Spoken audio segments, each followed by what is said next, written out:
Afternoon all, how are we doing? Nice whippy CPI day. How is everybody? Survived? Nice big move, wasn't it? Doing. Pretty much it. That's it. That's all we got. Very exciting. Afternoon Ian, Kennelly, Fletch, Julio, Tammy, Monkey Man, JC, Baggy, Tom. Just Revenge traded my way to minus 13%.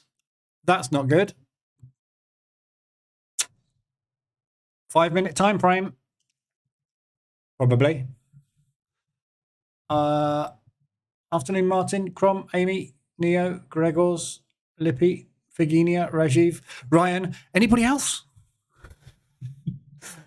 Oh, it's like being at school. Right. So DAX today, I didn't trade this. Well, I did trade it this morning. I decided to get out, basically. What am I doing? Volume, turn off. So this morning, basically, the pre-market range, the opening range was inside the pre-market range, followed by 20 minutes of nothing, followed by 15 minutes of down, followed by 15 minutes of sideways, followed by 15 minutes of whipsawing. It's just a pain in the arse. So basically an hour and a half into the session, we'd literally moved that far in 1.5 hours. So I was out this morning. I took a tiny little $130 loss. It did make a move. So depending on what your offset was, if you'd left the stock index hedge running today, you would have not got triggered on the long, depending on your offset. My offset's 5. So it didn't trigger that, and it jumped down way past 2R. So we did actually get a move down to 3R today on the pre-market range. But obviously it just all came back up again. Now it's just a mess today. Bit of rotational. So didn't do anything on the DAX this morning. The pre-market today, the NASDAQ is well within ADR. The S&P has done roughly half an ADR. The Dow did put in quite a big move. So ADR on this is 266. Including the pre-market today, we've moved to 236. So that's verging on doing its daily range on that news spike. But the news was literally a spike. It was 5 minutes up, down, reset. Volatility's increased a little bit. So I'm going to trade the open with normal risk today because it has settled down in the last half an hour. As you can see, we're kind of quite normal price action. So I think we might get some movement, but I don't know. The thing that worries me is obviously tomorrow is non-farm payroll. And we've also got the PPI figures off the back of CPI, which is probably going to be similar. So I'm not sure we're going to get a lot of movement, but we might get enough to make some money intraday. So we'll see what happens. So the CPI basically came out as expected. We had a 0.3 and a 3.1. So the forecast was as expected on the core and the CPI year on year. The monthly was ever so slightly up on general rather than core.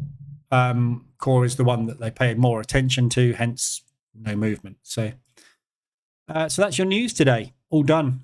Next news is GDP for the pound tomorrow morning, and then we got PPI ahead of FOMC. So yeah, no movement. Just a big whipsaw on the US, basically. Nothing exciting either. If you look at the ADRs, we haven't had any ADRs off of it. It's just, it's dead, isn't it? Aussie Swiss has come down hard. So this is Swiss franc strength. So the market's rallied into the Swissy today. Aussie a little bit weak, and Swiss franc powering up. So that's obviously been the main mover of the day. And New Zealand dollar Swiss is just about to hit ADR as well. Nearly. So you're just about to get an ADR hit on that as well. Literally, it's tapped into it. It's literally the spread. Not triggered it because of the spread. So you've hit ADR on that as well. But that's it. There's nothing else today. It's flat as a pancake. No RSIs to look at. Nothing. It's just not moving. Nothing we can do when you don't move. Afternoon, XR@date.news. Outro. Finally out of Euro CAD and Euro US dollar. Holidays are on. Good man. Well done. I'm still in my Euro CAD. There you go. There's your New Zealand dollar Swiss. Just hit. Doesn't look like that even.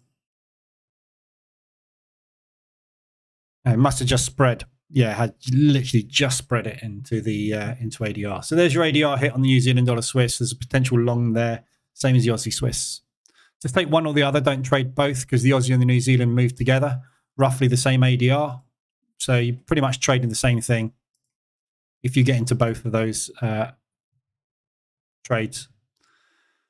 So yeah, it's not a lot to look at there. Morning wise, no news really, apart from the CPI figure this morning. That was it. Fed swaps pricing higher odds of a rate cut in 2024 because CPI is coming down at the right rate. They're looking at May now versus March. So potentially Q2, not Q1. But we'll see what happens. We got another couple of months worth of CPI figures before we get there. So we'll see. So indices on the US today. Markets opening in 30 seconds. As you can see, we've had a whipsaw. The DAX is down on the day ever so slightly, very, very little, sort of like 20% of ADR or something. The US markets out of Globex basically just obviously whipsawed and we're down slightly. So it does look like the market wants to rally a little bit off the news for the US dollar, which means the indices might drop a little bit today, but we'll see where we go with momentum at the open. At the moment, we'll get trades on everything by the looks of things. So, Jesus, what a mess. Just got one on the NASDAQ. Not triggered on the other two yet. So I'm short. So there you go. I'm short on the NASDAQ now. That was a bit slow execution today, that was. So yeah, short NASDAQ. Not gone anywhere on these two yet. These are really tight ranges today. 0.1 ADRs. I don't like trading it when it's so tight because it's really whippy and you get whipped into hedges, but deal with them. We'll deal with them. Yeah, so my Euro CAD I was talking about. Yeah, still in at the moment. Had an opportunity to exit with around about 0.5%. Actually, it's about 1%, actually. We got really big wicks going into the upside out of this propulsion move here. It's not much of a propulsion move. It's more of a shape, but I'm not far away from average look. So I'm just going to hold on to this into FOMC tomorrow. I'm not convinced we're really going to get any further movement to the upside on this today. All the channel traders are shorting it. So we'll see if we get some negative impact off of FOMC, and I might see if I can close this out on a spike during FOMC tomorrow.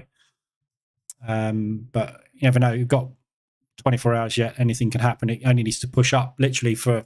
We can literally get 2 hours worth of bullish movement like that this afternoon. I'll be flat. Flat for Christmas. Short across the board.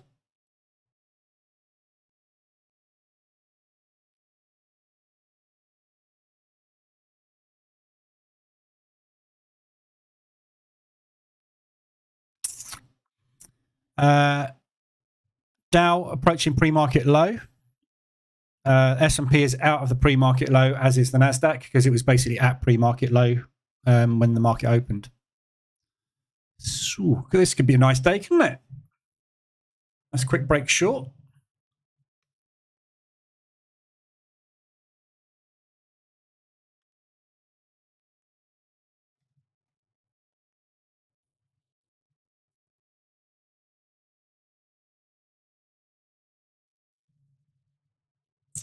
Great content. Glad I'm not clogging up the chat.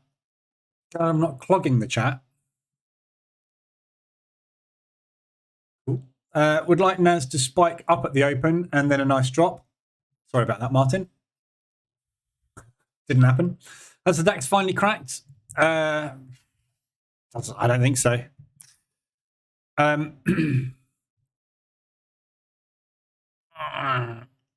Possible. I mean, if you look at it from a price action perspective, we've got the reversal alert. And this is potentially the retest. So,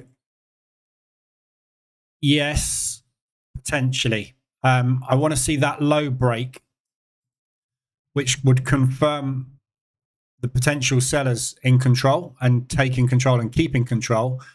We need to then break that low and hold that low. We need a down day, basically. A down day that breaks the previous day's low and holds the previous day's low. Then I would say, yeah, we're possibly on our way. Pound US dollar ADR.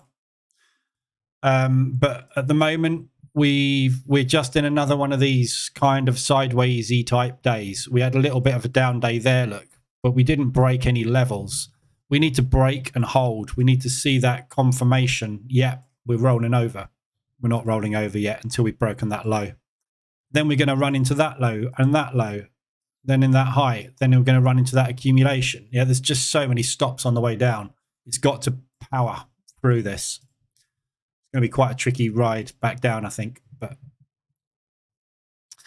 nicely out the lows on the Dow.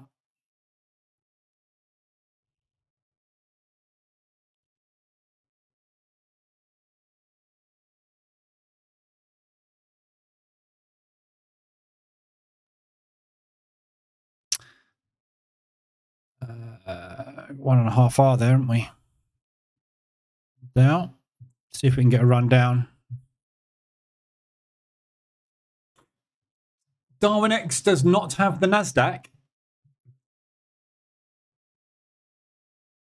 Yeah, I'm pretty sure it does.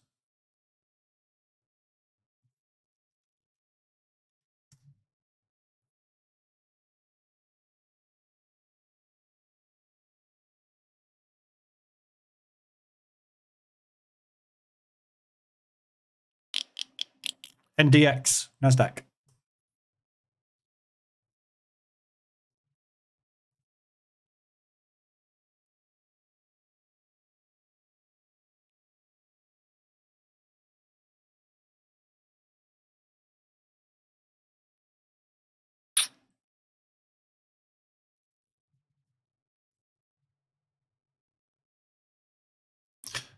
Just closing one Dow.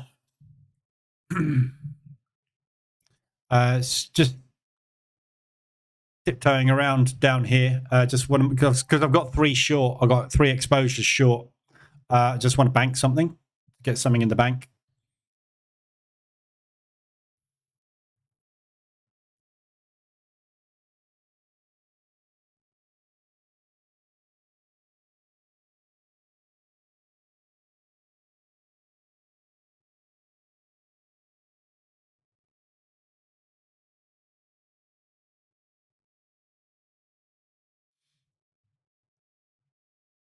Okay, that would have been target hit if you'd have held it.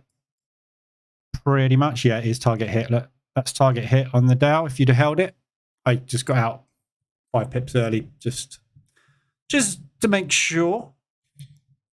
Too much short exposure. Glad I did.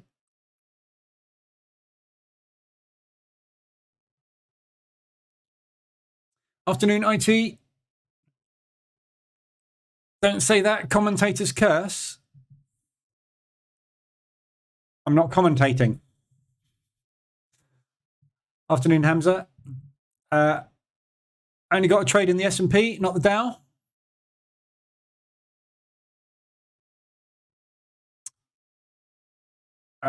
Opened an account with them today. Darwin X. Yeah, Darwin X is a good execution, good broker. Darwin X, very good broker.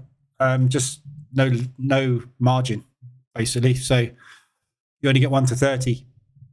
So it's all right for indices. However, even with indices, your leverage on indices is only 1 to 20, I think it is. No,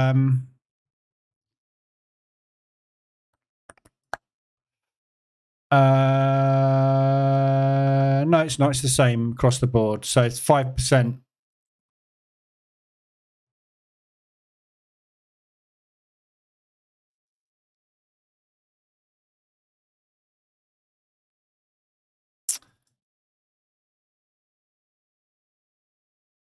Seven. I might switch back over to Darwin X just for indices. I'm gonna check one of my accounts and just see what the spreads and everything are like. The only thing I don't like about Darwin X is the leverage. It's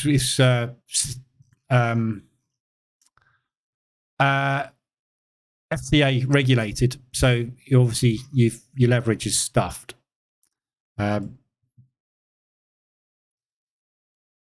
If you go with a professional account, you've got lower margin requirement.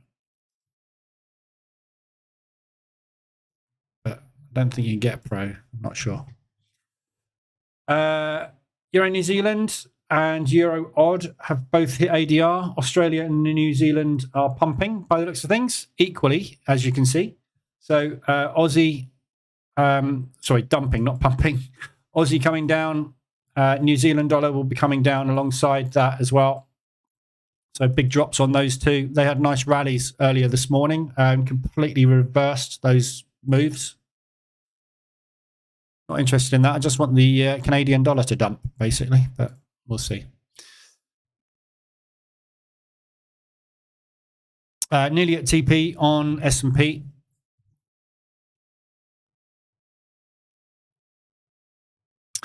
So let's have a quick look at where we're going today on the indices. The Dow, downside, we're at ADR on the Dow, so you need to be careful here. But we're only at ADR really because of the news. So if you actually take the news spike out of the equation and take that high, we're nowhere near ADR. ADR is 267. So ADR is actually somewhere around last week's high. That's roughly ADR if you measure from that high down, rather than taking the news spike. So take the news spike out of the equation, which is just a whipsaw today. That's your normal average daily range, which is that high. So that would be your potential downside today. I would look for limit orders to trigger, which is basically where we opened yesterday. So roughly around that level. So this accumulation break, retesting that for next leg up, basically, and potentially slamming straight through it, obviously, is the other option. S&P, we're coming down into last week's high, which is Friday's high. So you're going to hit support here as well. That's bouncing off of that level, isn't it? Just going to...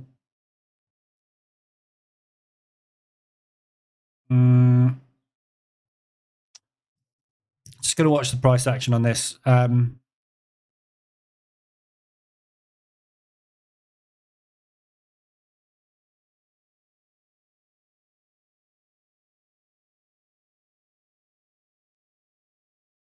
Had a flat... The end of last week wasn't particularly amazing, and I didn't bank anything yesterday, so I'm just keen to get something in the bank today. I don't want this just to run back, which is potentially doing. I'd rather take 1 hour on it and bank than not, but I'm just watching this to see if it drops. So this level that we're looking at here, this black line, which is exactly at 2 hour today, that is the Friday high, which is last week's high. It's this level here. So we came through this quite convincingly yesterday. So it may be that this isn't actually in play at all. And if it isn't, your next stop is yesterday's low, where you're going to find some orders sitting at yesterday's low. Then probably here, because this is just normal price action. So that's kind of invalidated that level as well. So I'll be looking really at that low, which is yesterday's low, 4R today for the downside targets on the S&P. Just keen to see this get to target so I don't have to babysit it. I'm just going to move my TP2 up 4R, so that's within yesterday's low. So if we do get limit orders triggering at yesterday's low and pushing us back, I'll get out down there. Just want this to hit TP, so I've got a trailer on it, and then I haven't got to worry about it.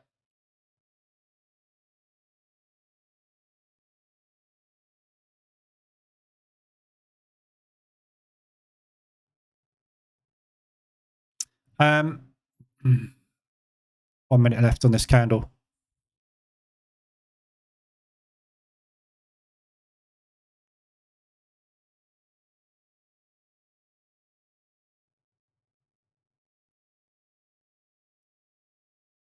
Just going to close it out. Then I can concentrate on the NASDAQ. So NASDAQ, that's almost hit TP as well. I'm taking partials on everything just to get some money in the bank. So NASDAQ downside. So this is the area that's worrying me on the S&P, which is why I'm kind of getting out. We're kind of bouncing around a little bit, as if there's potentially orders coming in, stopping the sellers. Obviously, we're in the mother of all bull markets at the moment, so just kind of want to protect anything that's coming down, because we have not been going down at all, have we? We've got loads of room. Aussie, US, ADR. So this US dollar is rallying hard. This is why the indices are coming down. The US dollar is rallying at the moment, which is driving the indices down. At any point, this US dollar could turn tail and flip, in which case then it's just all going to spring straight back up again. That's what I'm worried about. So your NASDAQ downside, we've got a little bit more room down to the monthly high, which is here. Failing that, your 125, 115 ADR, something like that, which is the high from Friday. So we got potential bounce point there and a potential bounce point down there in that propulsion move. So there is plenty of downside on the NASDAQ. The other indices, though, we're tapping into support right now. A little bit more room on the Dow, but not a bad move. So banked what? 4, 5, 6, 7, 800 there, minus the 130 this morning, and runners on all three. So see if we can get a runner. Would be nice. Right, that's the indices open. So your ADRs today, it's quite a few now. They've just all lit up, which is handy. Aussie dollar Swiss. So ADR hit on that one. To the downside, not particularly great support area this at the moment. So see what happens. But this is a combination of Swiss franc having a little bit of a run and the Aussie and the New Zealand coming down hard. So we're in a downtrend on this kind of at the moment, sort of for the last couple of weeks. Market structure is short. More of a range, isn't it, really, than a downtrend? But potentially you've got nice support coming up at 150 ADR. So this could just kind of sit around like this, waiting for FOMC tomorrow. We've got Australian news coming up on Wednesday morning. Is it Wednesday morning? Or was it Thursday morning? Thursday morning, the Aussie unemployment rate, and then we've got the GDP for the New Zealand dollar tomorrow night. So there's a couple of potential news events which are going to trigger this as well. So decent moves possibly tomorrow evening and into Thursday morning on this one. So it could go either way, but nice potential ADR. There's no advantage either way on this with the Aussie or the Swiss, so it could go either way. So either take a quick scalp out of it or turn it into a position trade and take a second there. If that breaks that low from last week, you've got all this movement here where we've basically got this support. So it's quite a long drop from where we are now. If we don't bounce at that point there, you're going to be scaling in all the way down to there. So just be aware of that. Bearing in mind we're coming up to week before Christmas, not likely to get a massive amount of liquidity and movement next week. Aussie US, that's just hit. Anything you trade the US basically this week, it's totally down to news. So yes, we're down here because the US is powering up at the moment. Tomorrow is FOMC.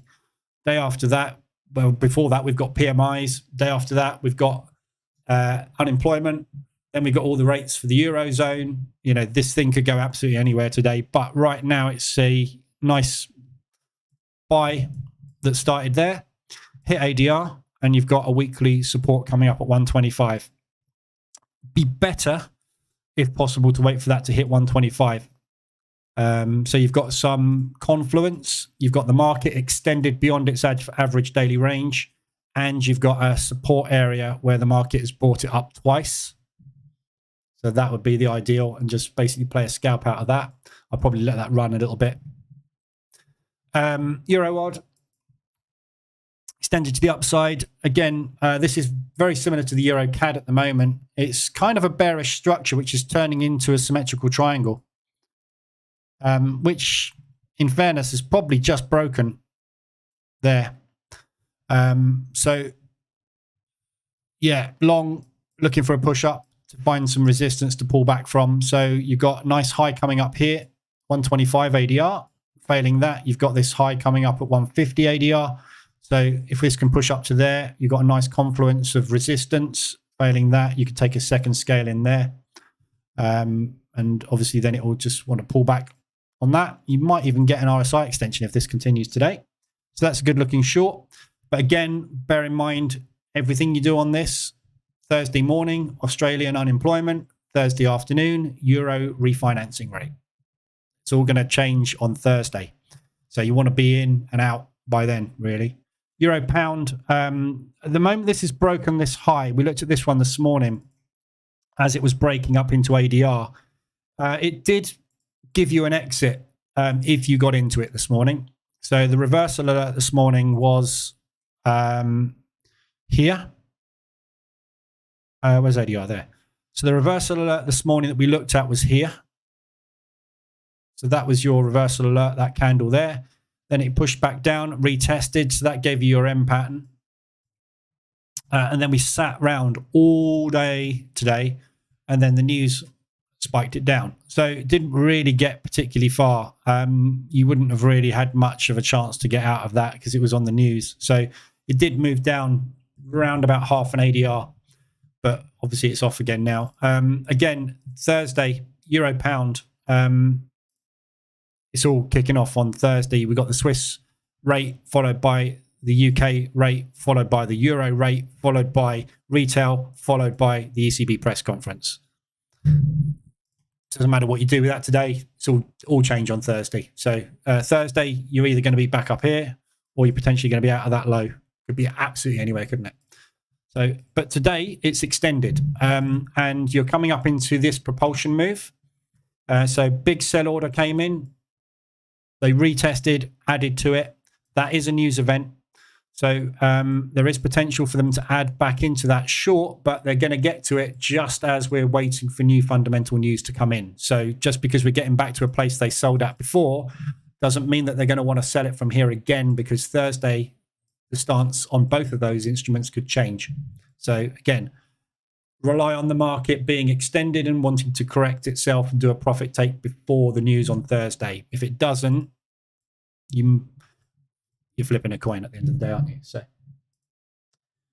bear with me a sec.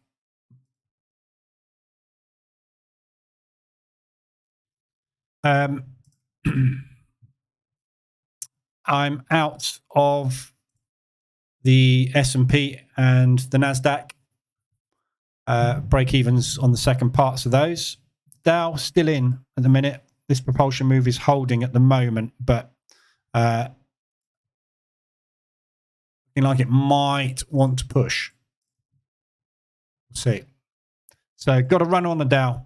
Might get something out of that, but it's pushing up quite hard again at the moment. So we're just retesting the open basically. So we'll see if these guys are speculative. If they are, they'll add into those positions and we'll get another leg. If not, we're going to go into rotation ahead of FOMC, which is kind of what this is one of the reasons I was taking this money off today. It's FOMC tomorrow. The market's not going to want to put any big moves in. We've got these massive moves, which are all due a correction. No one in their right mind is going to start something a day before the Fed might announce something that's going to fundamentally change the value of the US dollar. You're not going to do that. You're going to wait and see whether or not you can buy the stock cheaper or not tomorrow evening. So that will get any movement on it. Euro pound, we've covered that one. Euro New Zealand. This is an ADR to the upside, sorry. So nice resistance bounce going on at the moment. We got this 5-day, 6-day range basically. So we basically trended down and we've turned into a range down here. We're back up at the range high 2 days before.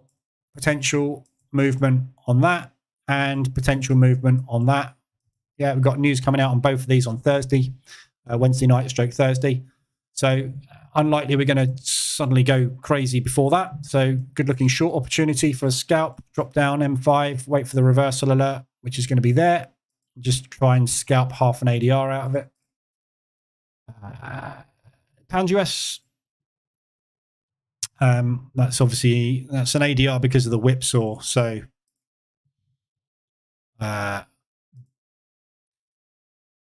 that's basically only ADR because of the news spike. So I'd be a bit wary long in that at the moment, just in case the US does continue to power up for the day. New Zealand dollar Swiss, that's nice support. Whippy as you like this thing, just sideways. We're coming back down into support. It's not going to be very clean if you get into it, but looking back up into that propulsion gap. So again, wait for the reversal alert, which is just about to trigger literally on this candle in a few seconds. There we go. So buyers back in control. 42 is ADR. So you're looking for about 20 pips or so. So somewhere basically 50% retracement, roughly, as a scalp. New Zealand dollar, US dollar. Again, that's kind of a news spike. So that is starting to pull back a little bit. But again, this US dollar, want to be a little careful with this US ahead of FOMC, just in case the market tries to position itself ahead of FOMC and we do get a move on it today. I don't think it will, but it's a good spot. It's come straight off of support. We've tested this area Friday last week. We tested it yesterday. This is another test of this area, but don't expect to get very far with it. It's kind of, you're not even going to get into it. Look, by the time you get into it, it's moved half an ADR back. It's not a trade, that one. US dollar CAD, again, a little bit spiky, but that one's rallying at the moment. Again, you're not going to get an entry on it. Look, half an ADR before you're even going to get a signal. So you need this to sit around and consolidate up here and give you a nice tight entry to go short back down into, just look for half the move basically to get undone. Maybe more, but so those are your ADRs. Nothing particularly exciting on any of that, really. No RSIs to look at. Still in the Dow. So we're back up inside the pre-market range now on the NASDAQ. S&P also trying to retest that pre-market range. Dow holding, though. Minute. Might get a rally down. We're at ADR, though, on this. So there is a little bit more room down on this one. We've got down to, I would say, down into this accumulation from Friday. From yesterday.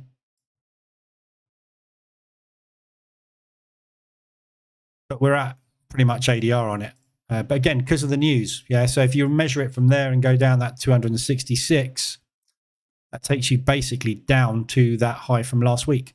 So the actual ADR excluding news is 5R today. So we'll see what happens, but going all right at the moment.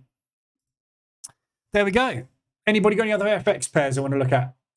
Not really, nothing much else to look at.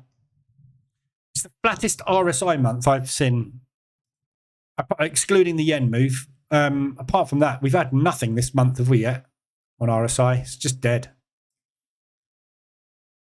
Market's stuck. Totally stuck. Afternoon, Brian. Why does your live video description say you're using demo accounts in the live? Is it?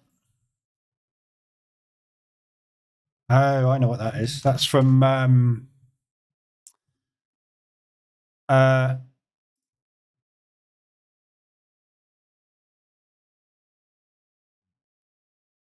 yeah, this is the basically because I started the VPS basically with all the demo accounts on it. It was just basically to say this is all demo on the all the variations of the strategy running on here. Because the idea was, I should change that, shouldn't I? The idea was basically to show all the strategies running for everybody on demo accounts so we could see everybody's trades.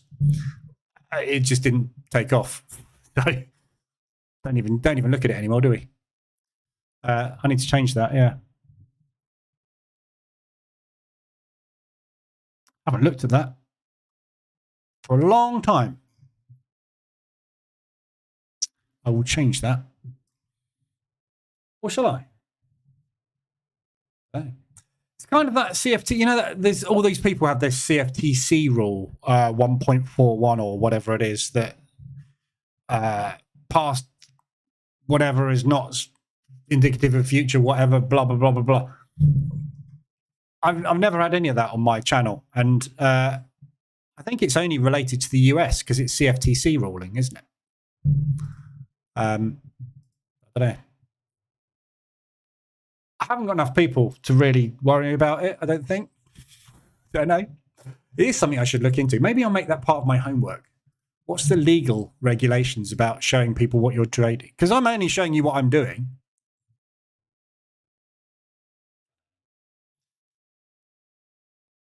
But I'm going to slightly change the format anyway in January. So in January, I'm going to run possibly 4 accounts. And I'm going to be running different strategies on each. So I'm going to run one with a hedging strategy, one with H1M5, which is my bread and butter, one, obviously this account for scalping. And I'm going to run one which is going to be a support and resistance. Yeah, kind of a stop loss related support and resistance. Basically what I do on prop, well, what I did on prop, I haven't traded prop for ages, but on prop, all I used to do was buy and sell support and resistance. Literally trading it back to propulsion. So it's kind of strategies, support, resistance, propulsion, basically. We just find this is exactly the entry that I would take. We got this area here, which has been sold from twice. When it gets there and I get some sign of sellers, reverse alert on a lower time frame, I'll get in short. I'll stick a stop loss way above that, probably half an ADR, and I'll look to get out somewhere down here, usually in the propulsion gap. That's literally all I did. So I thought what I'll do is I'll maybe set up an account to trade that as well, because I'm looking for something else to do in the live room rather than just the problem we've got at the moment is obviously here. I go through the same thing every day, which is good because it's reinforcing what I do on a daily basis. We haven't done anything for 2 weeks on RSI because it hasn't done anything. So I kind of want to fill it with other strategies. It's all the same stuff. It's all completely random. It's either going to work or it's not. It's going to go up or it's down. But a lot of people keep asking me for stop loss based strategies, which is fine. They work, but they're not fun. And I will always find it very difficult to put a stop loss there. I have to do it in prop. But for me, if it goes above that level, I'd rather just wait and do it again. But I thought what I'd do is maybe a high risk style stop loss account as well. So just going to segregate my money because I'm putting more into this now because it's working really well. So I can make as much out of this a month as I can out of position trading and be done in half an hour. So I want to try and add some more variation into the live rooms just to give people other strategies to trade. But with smaller account size, obviously, I'm just going to split my risk across different accounts. So I've got about 80K to trade with. So I'm going to probably run 4 accounts with 10K in and 1 account with 30K in. But run different strategies on each. So it's all nicely segregated. The risk and diversification is all there. See how that goes. But it's all I'm planning at the moment. This is one of the reasons I'm looking for another broker that does FTSE with nice tight spreads. I could use Darwin X, but I'm worried about trading the FTSE and the DAX on the same account in Darwin X because I think it'll eat the liquidity up. So that's on my list to do next week, is to run a demo account on Darwin X so I can test the margin requirement. Because sometimes on the stock index hedge strategy, I will get out of one side of the hedge and let it run against me a little bit, which eats up a lot of margin. So I'm just a bit wary because a margin call on a 1 to 30 leverage account means they shut your trades. And if you are in drawdown by 2 to 3K on a 10K account, which on this strategy, because you're hedging, is totally doable because you're only going to be hedged into a certain amount. But if they shut those trades down because you run out of margin, that's a loss. And it's a loss you shouldn't have taken. So this is why I'm using Forex. Obviously, Forex hasn't got the FTSE. And I want to introduce the FTSE. So I'm kind of in a bit of a quandary. I was thinking about using a cent account with another broker, maybe to do it that way, but and like stick $5,000 in a cent account or something, which would give me an equivalent of like 50K leverage. But just about to stop out on the Dow.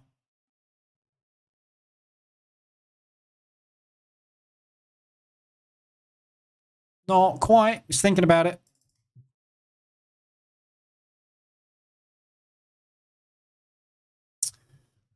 So we're back out of the pre-market high now on the NASDAQ and the S&P.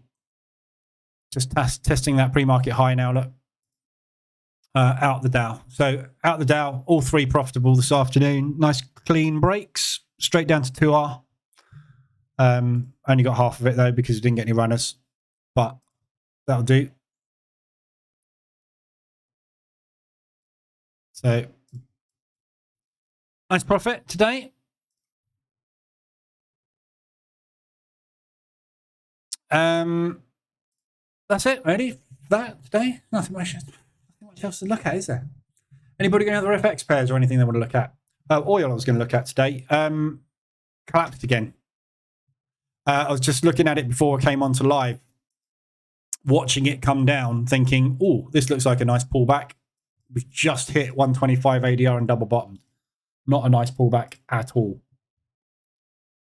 So again, oil getting destroyed, which is not going to help that Canadian dollar, which is lovely because I'm long Euro CAD. So I'm just getting out of trade over here. Where did I get to on the chat? Pound yen. Not really going anywhere at the moment. We're just coming back into this big buy order from yesterday, but I'd be looking for short entries on everything against the yen at the moment. Basically, we're basically looking for continuation yen strength going into January because they're going to be increasing their interest rates from negative 0.1 up to 0 or 0.1. So we should be getting some power come through on the yen. This side of Christmas, probably not. But it's the yen, and it will just power up for you know, on a diet, as you can see, you know, it will just do something like that, and then you'll get a large load of liquidity. US dollar yen's a good way to demonstrate how the liquidity changes on this. So you can see nice tight days, not a lot of movement, intervention attempt, nice tight days, another intervention attempt, nice tight days. And then we get this expanding volatility where it all suddenly goes big. Yeah. So this is the yen powering up. Should continue. If the US starts to drop, they will look to put money into the yen. So whether or not that happens, meaning all yen pairs will start to come down, we'll have to wait and see. But so far, it looks like we've started the move. So I'll be looking to short everything against the yen at the moment. But FOMC and stuff happening this week, so could all change. Aussie dollar Swiss.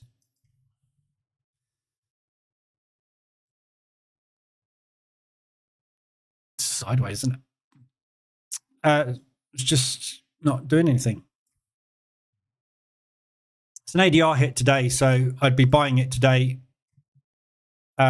looking for potential bounce here. So 125 to 150 ADR. So it's a nice buy there. If it's not, it's a nice buy there or there. News on Thursday morning. Until then, something like that. My RSI dashboard has 3 pairs, hourly, 14, 2, red, 1, green, and a load on the M15.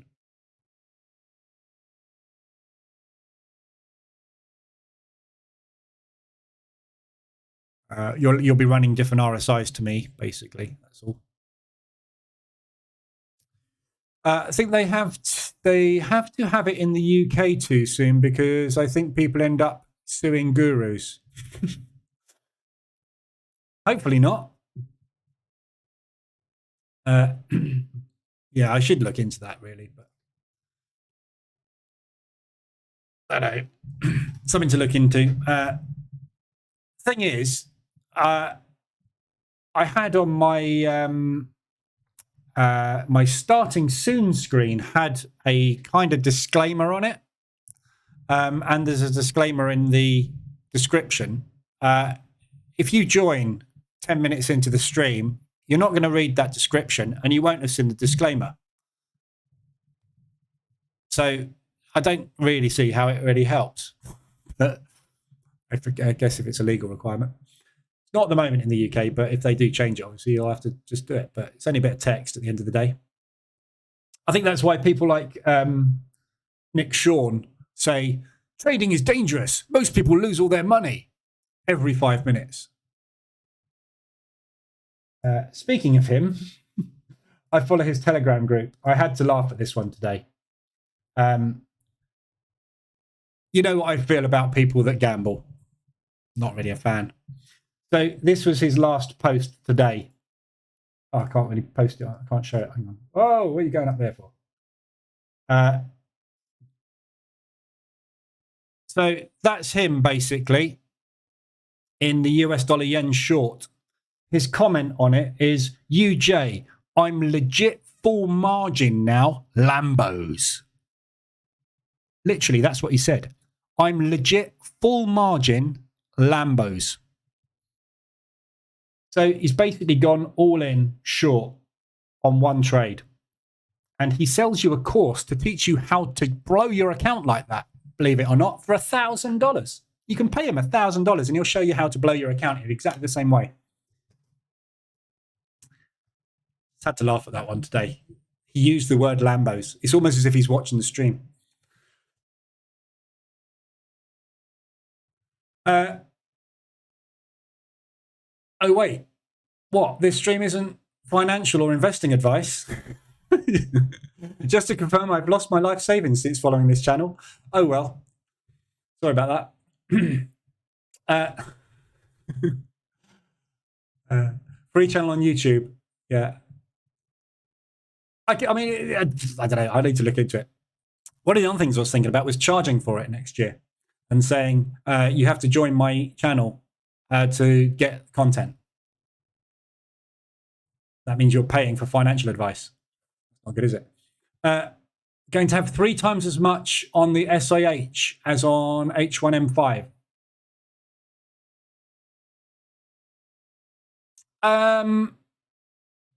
Possible. Well, it doesn't work that way because the SIH strategy, obviously, any scalping strategy is going to be high risk, high reward. In times of high risk losing runs, you're going to lose a lot more money. Yeah. So over the period of time, you have to look at the return on investment on the account. Yeah. So if I'm looking to return 10% a month, that's doable on SIH. It's also doable on position trading. So whether I put the money in position trading or I put it in the stock index hedge doesn't really matter. It's more fun trading the stock index hedge strategy because you're in and out and you're making money quick. Yeah. However, to make this type of return, I would need 3 times the money in the position trading account because it takes a lot longer for those trades to play out. They are safer. So I'm going to run different accounts. And the other reason is I want to introduce this hedging strategy that I've been working on, and I want to live forward test it. Because I've done demo testing on it to the cows come home.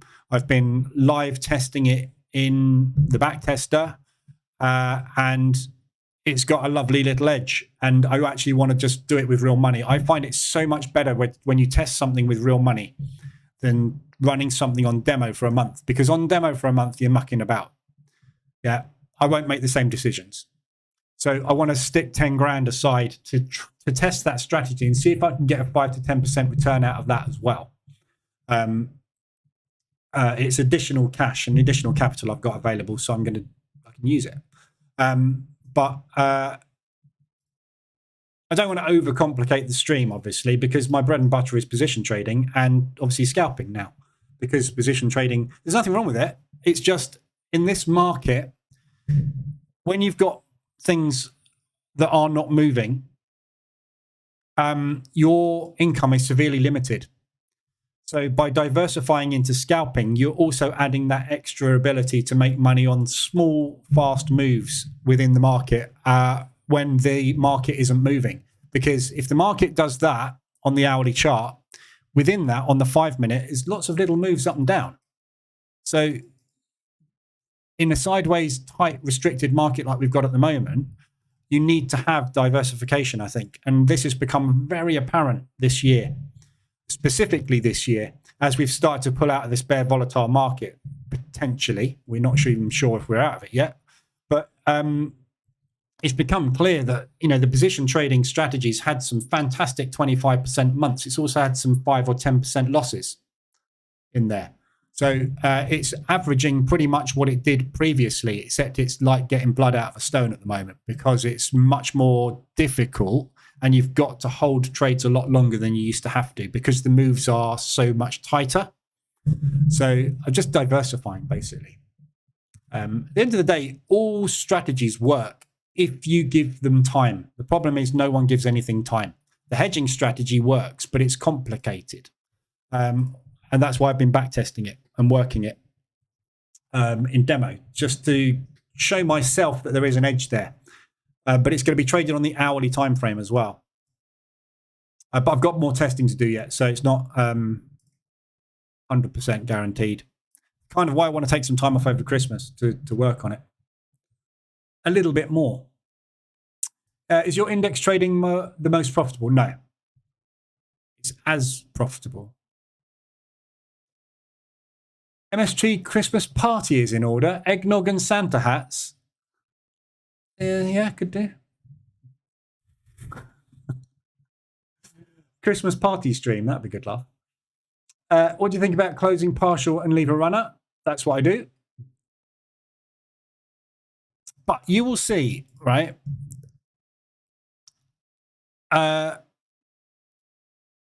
So look at today, right? I'm in FX. When I trade with a stop loss, I very rarely ever do that. Reason being is because you're looking to hold for a longer term move. And with market structure, if you close out part of your trade there, what do you do with the other part of the trade here? Move it to break even. Market structure does what? Move up and down. So what normally happens is you get taken out with a break even. So look at this today. I went short, hit target, it came back and took me out of break even. I could have closed both of those out there and banked 600 instead of 300, 600 instead of 300, 700 instead of 360. I didn't. I went for the runner. The runner cost me 50% of my profit today. The amount of days you'll actually get a runner and catch a runner far outweigh the times that you will break even. You will make more money. So what I'm trying to say is, you're better off banking the whole lot than trying to grab that run. Because what will happen is you will pull back and then you will get that run and you've closed out half of it there. By the time it gets to there, you will want to close the rest of that out. Your actual runner should be letting it go. That's the point of a runner. Let it run. Where do you let it run to? Normally to the point of the trailing stop, which usually gets you out not much further than where you would have got out if you'd have taken the whole thing off. Test it. I've tested this strategy using 2R as a full exit and using 2R plus a runner. There is very little profit extra in it. It's more fun to leave a runner on, but there's not a lot of profit difference at all. The days that you'll get the runner, yeah, you're going to make more money, but it's not any. It doesn't make a lot more money because look at trailing stops. So if you used a parabolic SAR or something on a trade, so let's say you went short there, yeah, and you set TP1 at ADR and TP2 at that low, you would immediately break even the second part of that, because there's absolutely no point in banking profit and then taking a stop loss to remove the profit you've banked. You can't do that. You have to move it to break even. Then if this pulls back to here and then starts to push down again, you'll move your stop loss to that high, or you will use a parabolic SAR, or you'll use a moving average.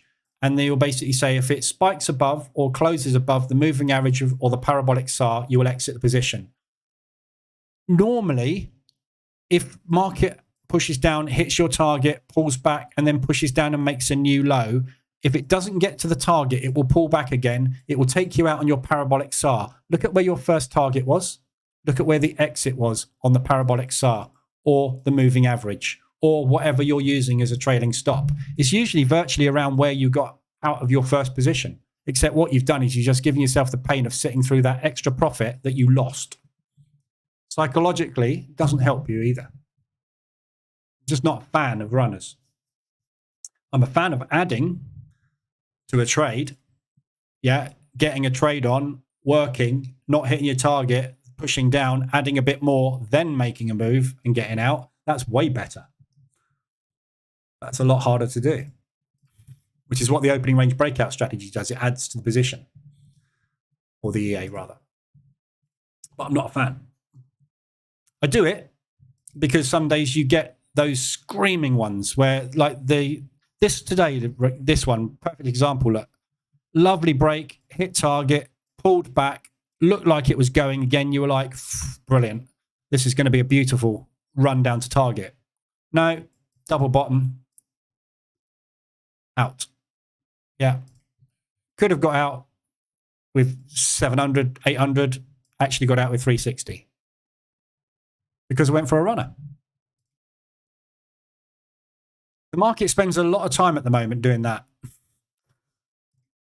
Yeah, runners only work in a trend. If the market doesn't trend, the runner never works. How often does the market spend in a range, and how often does the market spend in a trend? It's an 80-20 ratio. Yeah, 80% of the time it's staying range bound, 20 to 30% of the time it's trending. So 20 to 30% of the time your runners are going to work. 70% of the time, you're better off just getting out. So the runners have got to be way bigger than the profits you would have taken on the get outs. If that makes sense. I know what I'm trying to say. I'm not sure I'm communicating it properly.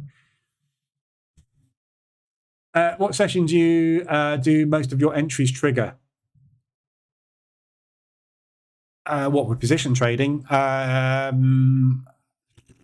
have no idea. The EA runs 24/7, so I don't know. Never looked at it. It would be usually, if you look at FX, depends on the instrument, doesn't it? So Aussie dollar Swiss moves a lot during the Asian session because it's an Asian pair. Euro CAD doesn't move a lot during the Asian session because it's a London New York pair. So, but market structure reversals happen when they happen. I don't know the answer to that one. Come on, Euro CAD. Let's get you out today. That'd be lovely. If you're giving signals, then you need to be regulated. Wouldn't say you are compared to the gurus who've been slapped, as far as I'm aware. I don't give signals. I say many times I do not give signals. I'm not a signal service. I never will be, because you can't follow signals. I just show you what I'm doing. This is my analysis. This is what I do. I teach in the bootcamp. I have these dashboards. They light up. I tell you when the RSI gets extended, it's a good time to sell. It's up to you if you do anything with any of the information. All I'm doing is I'm looking at the market and pointing out areas of support and resistance and when indicators are extended. You don't need me to tell you any of this. It's all on the chart. And I'm showing you my trades. And that's it. I'm going to show you what I do. I don't offer signals. You've got to be a financial advisor to offer signals. You've got to be regulated. I don't do that. Talk about how educators paid by brokers to teach strategies that benefit brokers. I don't know. Are there? There probably are. I can't talk about that because I don't know about that, to be honest, Evans. It's funny, I've been looking at the brokers this morning, looking for new brokers. I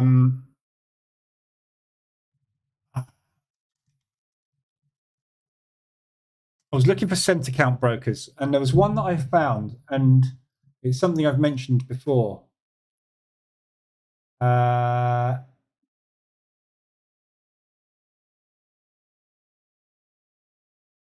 don't think it was these guys. It might have been.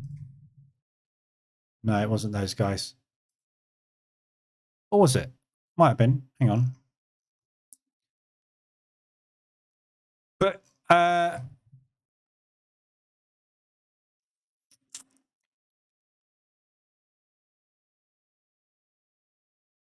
there you go. Online trading courses.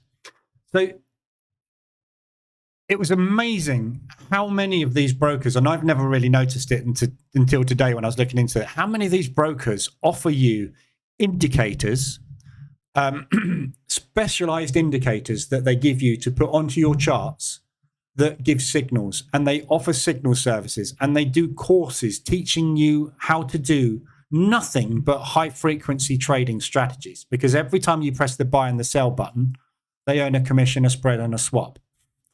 So I've never really noticed it before, how much education is actually given by brokers to teach you how to press the button that earns them the money. But educators, I don't know about. I don't think well, I don't know. I know there's some EA people. There's some guys that give away EAs for free, but you can only use the EAs if you open an account with a broker and you use it on that broker, because obviously they know the EA is not going to work. So the purpose of it is to show you some fake results and then give you the EA. And then obviously they make the commission out of the broker rather than selling a product or something, you know. But I don't know. Do your own thing, basically, at the end of the day. Free access to fellow EA purchasers. What's that for? Oh, for if I was charging for the channel, yeah. I'll tell you the reason why I was thinking that. I don't think I'm going to do it. But the reason I'm thinking it is because when I come off of stream, I literally have a Telegram channel, obviously, which has very little activity in it. When you look in the Telegram channel today, we've had, what, 1, 2, 3, 4, 5, 6, about 8 or 10 posts. I've got 16 DMs to deal with. And what I find myself spending a lot of time doing is hand-holding people that have very little chance of making it in the industry or are at the very start of their journey. And it would take me 6 hours of one-to-one to explain that question you just asked me type things. And I don't really get it in the YouTube channel. But what my thought was whittle the community down of people that come into the YouTube channel and into the Telegram channel to, if you really, really want to do this, give me some money. And that will not necessarily, it's not to make money. I would never charge an amount of money that's going to make, it's not looking to make thousands and thousands of pounds or anything stupid. It's just to stop all the, how do I describe it? Cut the wheat from the chaff, shall we say? Yeah. The time suckers would not want to pay £5 a month or $5 a month to access something because they want everything for free. That's there's somebody on YouTube that I used to follow years and years ago who suddenly has turned his channel into a paid only one, and he's charging like $100 a month or something ridiculous. I mean, he's obviously doing that to make money, I guess, but I've seen his trading results. But it would stop a lot of the stuff that I have problems with. Yeah, so a lot of people come in here, they see the YouTube channel, they go off, they'll watch 2 episodes of the Bootcamp, buy an indicator, and then give me hassle in Telegram asking me questions for hours on end because they haven't watched everything. Or, I'm just trying to cut down the time that I spend doing stuff that literally just sucks my time. I don't earn any money from any of it. So I was kind of looking away to sort of shrink the community, if you like. I mean, we've only got 77 people in here, and nobody in here is asking stupid questions. And it's only a stupid question if you've asked it twice. But I get the same question asked 100 times in there.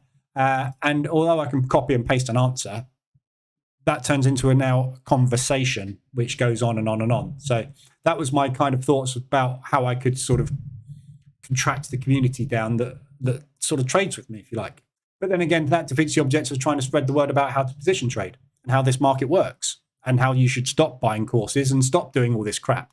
If I start charging for it, I become one of those, don't I? One of the things I keep telling you not to do, go and buy courses. So I can't really win, can I? What do you think of New Zealand dollar Swiss? Well, I'm waffling because the market's not doing anything. We're back above the highs on the indices. New Zealand dollar Swiss, we've lows. We've looked at this one already, haven't we? ADR hit today at the low. We're in a range. Great place to buy it. If it's going to go back up. If it's not going to go back up, it's going to break out the range, add another position and wait for that move to revert. See, it's very simple. I say the same thing every day, don't I? Yeah. We're at an area of support. It's either going to bounce back up into resistance or it's not. And it's going to find support probably down here. In which case, then if you go long there and go long there and average in there, when you get out of that bounce, you take your profit. It's the same thing every day. And this is where the stop loss thing comes in, yeah? Adding a stop loss of a third of an ADR, quarter of an ADR, half an ADR, depending how wide the range is. If that wiggles around now for a bit and then moves up into that propulsion gap, take it off. Take whatever you get in that propulsion gap. Don't go for the top of the range. Get out with some money. That's the way I trade support resistance. And if I do that account, you'll see that, because it's not about getting a risk reward ratio. It's about not getting stopped out. Give the thing room to breathe. Take some money when it's green. Same as the hedging strategy I'm working on. A trader meetup in the UK, cool. Yeah, I don't really want to do that.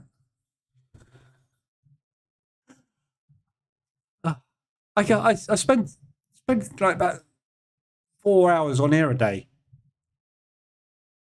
I want to do other stuff. What has been the monthly average this year compared to other years on position trading? Very much the same. 13%. No, it's not. 11%. No. Yeah, somewhere around there. No different much to normal at all. Harder to extract the money, but no different. The thing with position trading is, and you'll find this when you do it long enough, is that you don't make any more or less money depending on what the market does. What you do is you get out of positions faster or slower. If this market takes EuroCAD, right? Great example.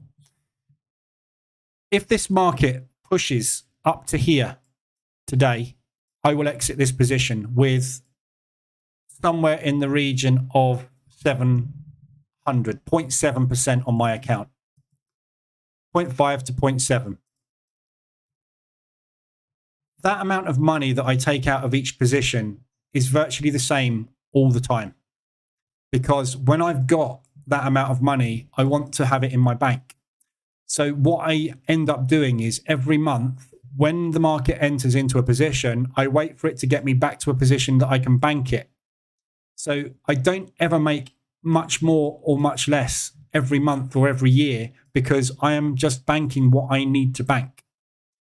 If I needed to bank twice as much money because I had a mansion, a jet, and a boat, and a Lamborghini, I would probably bank twice as much money. But you bank what you need to earn, don't you?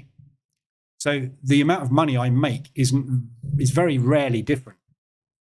It's just you bank what you need to bank when you need to bank it. You've got mortgages to pay. Everybody's got bills to pay. Yeah. If this comes up to here and pays the car, pays the car. Yeah. The next trade might pay the mortgage. The next trade will buy the holiday. You take it.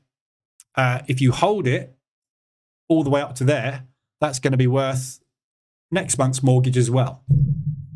But what if it gets to there and gives me this month's mortgage and then drops back down to here? Take the mortgage. So, it's about making a return. You'll find that most people that work in banks as well, when you're given a portfolio in a bank, you're given a target, and that target is achievable. People don't smash targets very often in banks because you've got to hit your target. Take the target. When the market moves to give you the money, you take the money, which is why we wait for the market to move, because you can't control that propulsion gap. Is it going to get hit or not? No idea. If it gets to there and pushes up and then gives me a hammer or a shooting star at that high or that high, I'm out. Just in case we don't get there and it comes back down here. So the amount of money I take is the amount of money I take when the market has moved a certain amount and comes back down again. There's no way really of holding unless you don't look at the charts. Nothing different this year at all. It's just been very difficult this year. We've had some very, very, very testing months and some very slow months. I think at least 53.90 before finding resistance at 5,400. I have no idea what you're talking about.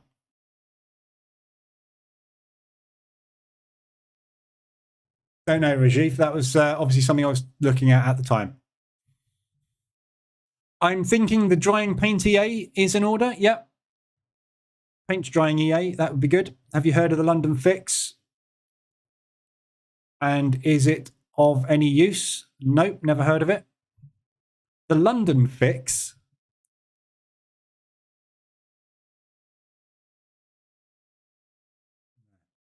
Not heard of that.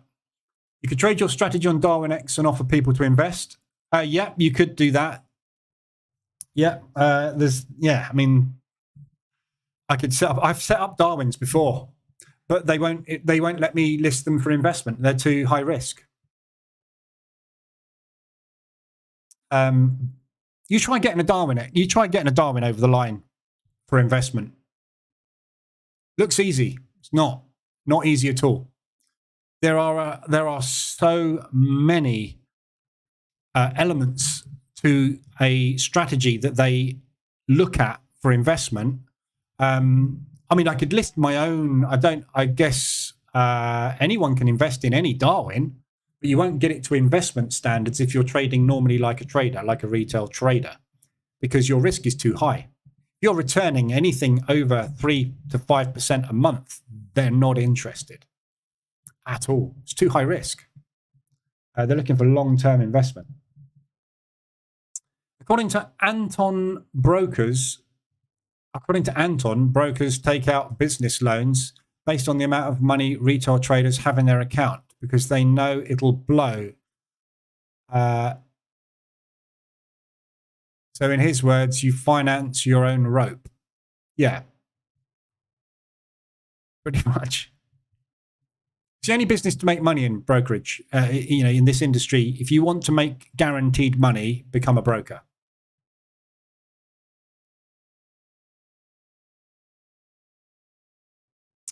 But that costs £250,000, which I don't have. I tell you what I could do. I could put all of my trading capital into one account, do a Nick Sean, double it in a month, and then do over 50% on top of it. And then I could start my own brokerage.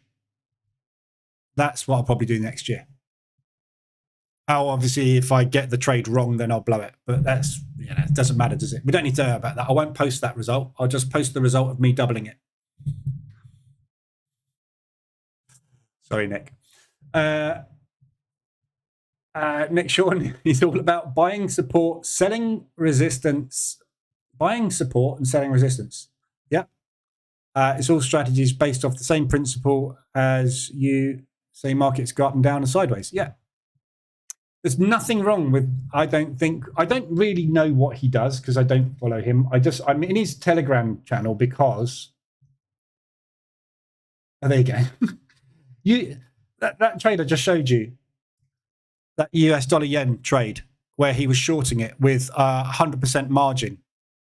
Yeah.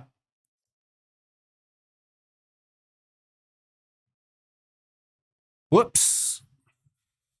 Didn't work out. Hit stop.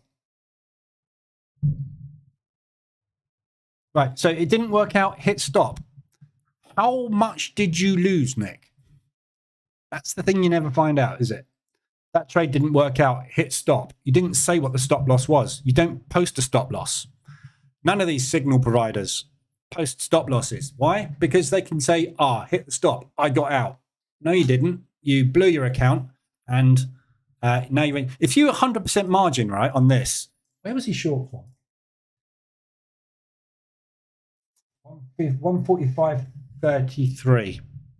So 145.333.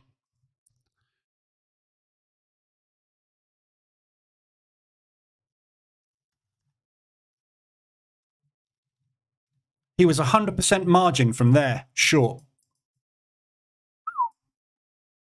100% margin, all in, short. Where's your stop? And why didn't you take profit? Yeah. No information. Pure guesswork. Anyway, what was I talking about that for? Oh, yeah, someone just said, Nick Sean is about buying support and selling resistance. Yeah, that's the reason I'm in his channel. Because when I first saw his channel, I was like, oh, he does support and resistance. Oh, he's hedging. Oh, this could be interesting. And then I realized, obviously, he just sells signals and sells courses.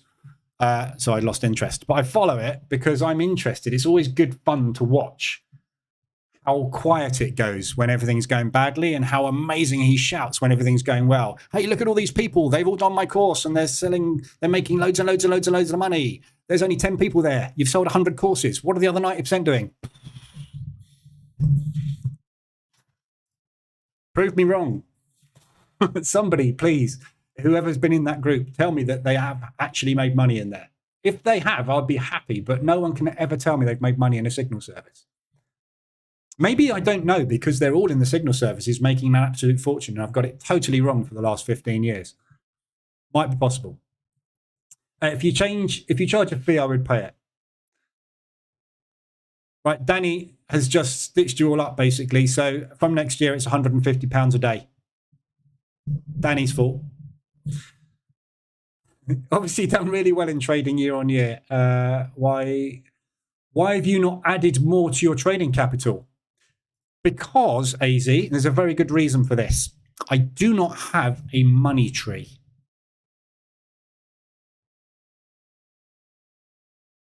Yeah.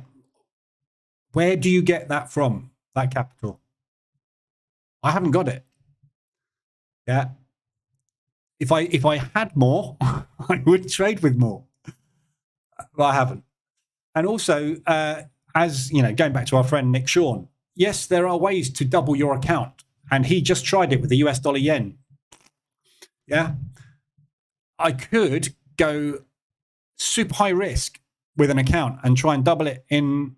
I wouldn't try and double it in a month because that would be suicide, but try and double it in a quarter, then drop back. The problem with doing that, and you would always find if you tried to do that, is when you've done it, and you will do it, because if I flip a coin now on the US dollar yen and go all in margin long, or as he did, all in margin short, if that had hit 150 ADR today, there'd be a post in Telegram going, hey, look at this, I just trebled my account. Today there isn't. He's hit his stop loss. Or he got margin called, more like, and the account's shut. But what could happen is I will double the account on a coin flip, or I won't double the account on a coin flip. The difference between me and him is if I don't double my account on a coin flip, I can't pay my mortgage because I've lost my capital. Yeah, this is why it doesn't work, and why if you buy £1,000 course that tells you how to compound an account to double it, you are going to blow your account because you are going to get into the mindset of I've doubled an account. If you do it again and again, that's 3 times in a row you've doubled an account. The next time, you won't double the account. That's when you blow it. And then you'll go, I've got to get that money back I just lost. So you'll double it and you'll blow your account twice as hard. And then you're actually in debt. Then you'll get a bank loan for some money. And then you'll try and do it again. And then you'll be in debt to loan sharks. Then it gets worse. That's why I haven't added to my account. I don't have the capital. Simple as that. But yeah, you have to have amount of capital to trade with. And this is where everybody goes. The compounding thing works to a point. If you got a £5,000 account that you did not need to draw out of, and you compounded that up to 10K in 6 months, say, which would be high risk, but you could do that. When you get to that 10K, what do? Do you go to double it to 20K? Yeah, fine. So if you could do that and could do that, what do you do with that 20K? You're going to double it to 40K? Excellent. Now what you're going to do? Right. So now you've got enough capital that if you did 10% a month, you could draw out £4,000 minus the tax, 3,000-ish. Right. So now you're drawing 3K from your 40K account a month. Does that pay your mortgage? No? All right. So what you got to do, double that account again. Maybe get it up to 60K. Yeah.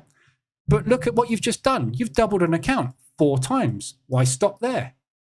You won't. You'll blow it. This is why compounding doesn't work. On paper, the maths is fine. In the real world, you have to pay bills.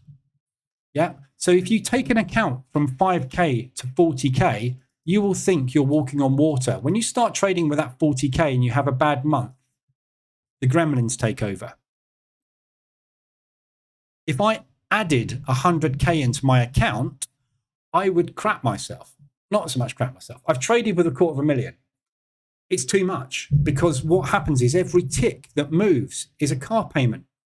And you end up getting out of your trades too soon. There is a level that psychologically you will not get beyond because you will be too scared of the money that's going on. Yeah, for me, going in 3 or 4K either way in drawdown, 5K, 6K more, not a problem because I've seen it and I've done it.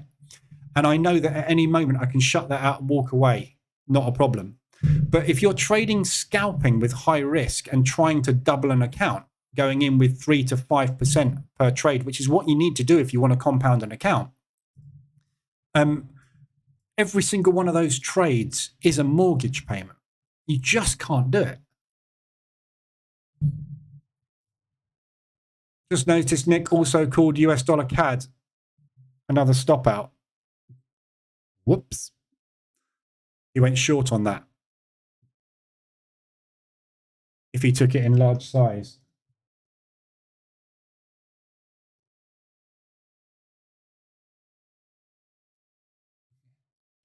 Yes, he did. That's how much attention I paid to it. Oh, I can't open the chart for some reason. Oh, there you go. There you go. So he called US dollar CAD.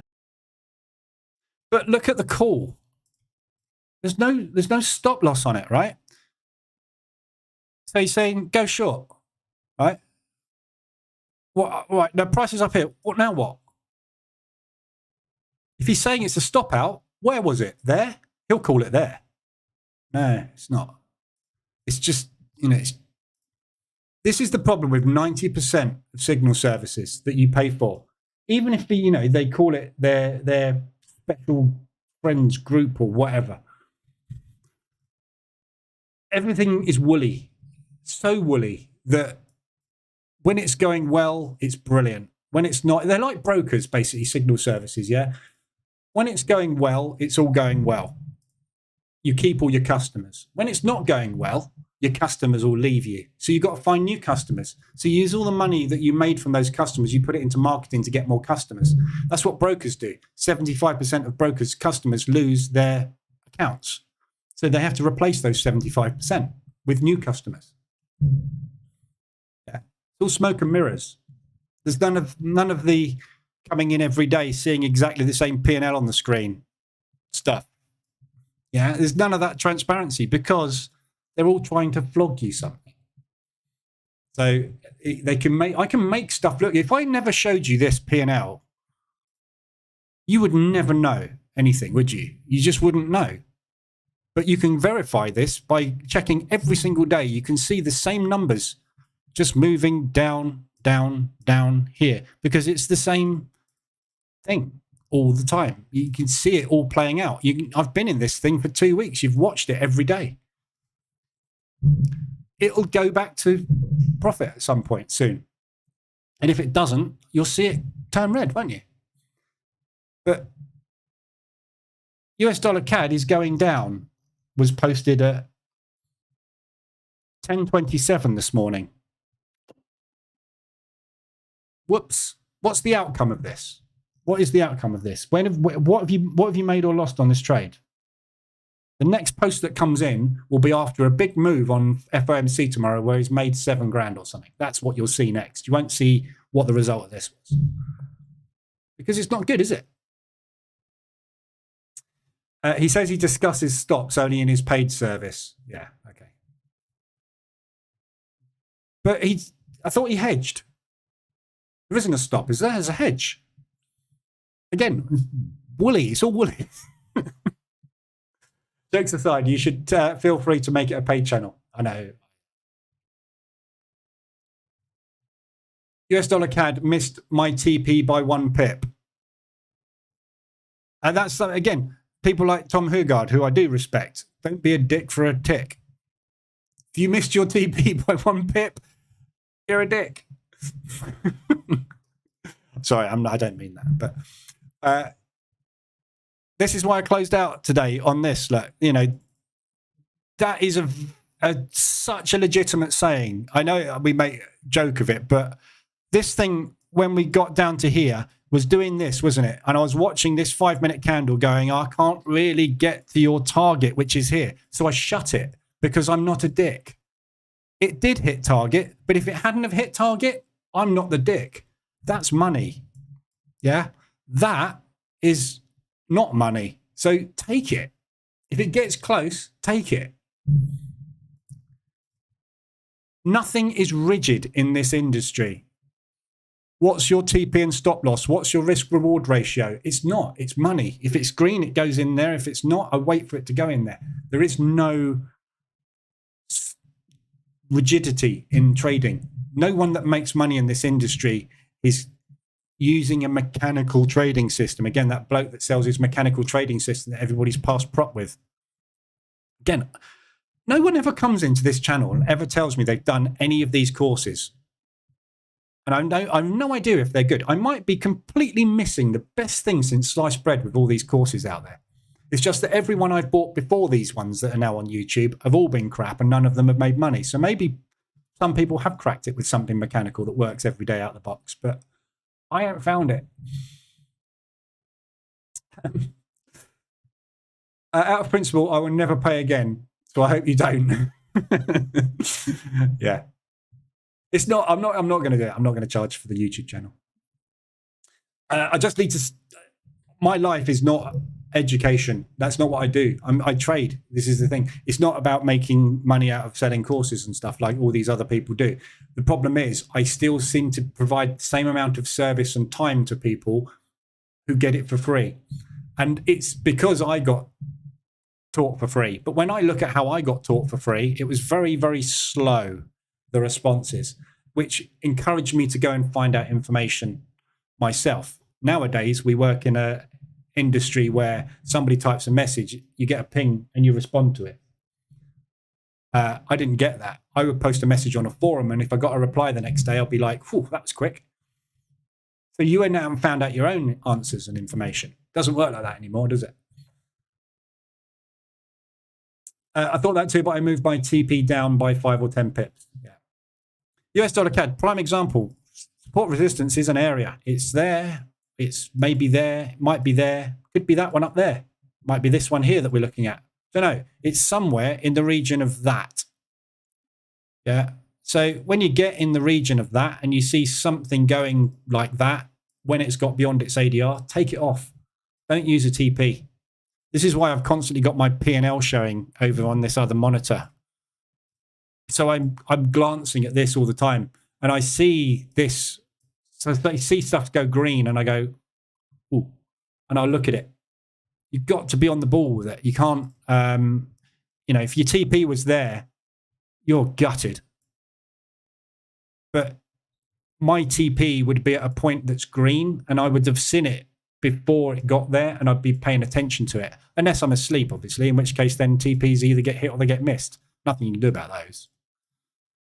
Can't be up all day long, apart from Brian, who was up at 3 o'clock this morning. I believe the hardest thing is we want quick wins rather than doing the hard miles. Yeah, but that's the difference is when I get contacted by people that say I'm not getting push notifications on my phone, immediately I'm shutting those people down. If you're trying to make a living out of trading on your mobile phone, it ain't going to work. Yeah. Are you looking to do this as a job? Are you looking to make a second income for it? Or are you just trying to make a Lamborghini? If you're making a Lamborghini, screw it. If you're making a second income, yeah. If you're doing it as a job, you need to be doing it as a job. You need 3 to 6 months worth of money in the bank, plus your trading capital. You need to give up and sit there and do this for 3 months every day. Otherwise, you're not going to learn it fast enough. Yeah, if you're doing this part-time and you're spending maybe an hour or 2 hours a day learning this, you're going to be 3 to 5 years before you suddenly get it. By that time, you probably, the reason you wanted to do this is probably past, isn't it? Which is why most people don't make it. They think they can make a Lamborghini. You can't. You can. If US dollar yen had gone down today and US dollar CAD had gone down today, he might have made enough money to buy another one of his blue Porsches that you all paid the courses for him to buy. In the same way as Greg Secker owns a boat, a second house, a mansion, and a helicopter. Why? Because he sells courses. Not because he does this. I don't know what Greg's course is. Is it $3,000 or something? He's always got a classroom full of about 100 people. By my maths, there's probably about 300 to 500K a month in course fees going through that company. I'd buy a helicopter too. Wouldn't that be nice? Toothpicks needed. Right. Why do you need toothpicks? Oh, what, for your eyes? Yeah. I've always found that quite dangerous using toothpicks. Surely there's something less sharp you could use to prop your eyeballs open. At my age, when you've got baggy under eyes like this, toothpick's likely to go through it into your cheek. Not nice. Anyway, I'm just filling basically because there's nothing going on. So all we've got today is the break, which was nice. So we got the momentum break, we got the profit. Now it's just reverting back to the mean again. Look, we're back where we were during Globex. So that hasn't gone anywhere. The only movement we've got today is a little bit of US movement, which is ADR. But obviously the news is not positive or negative. It's just neutral because it's an as expected result. There's no reason for them to move it off of this. So it's just a whipsaw day rotation until next news tomorrow. So we'll find out what happens tomorrow in FOMC. Tomorrow is going to be very, very sideways. We've got PPI. Again, it's going to be similar sort of thing to this, I would imagine.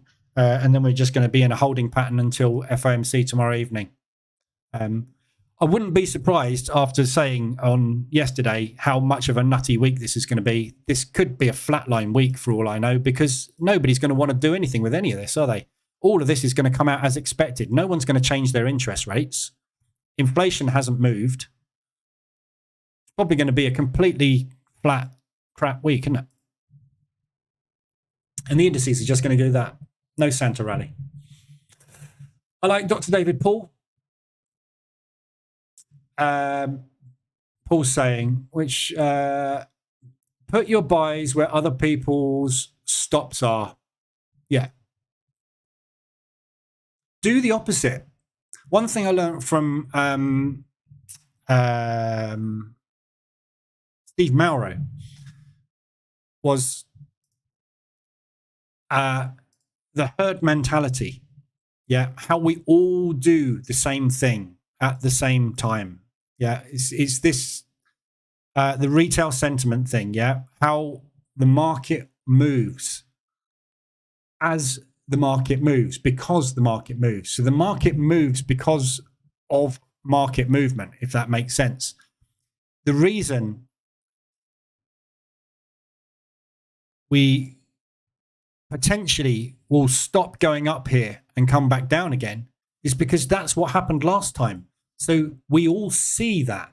Because we see that, we make it happen again, which is why support and resistance works. Banks and institutions buy from that level.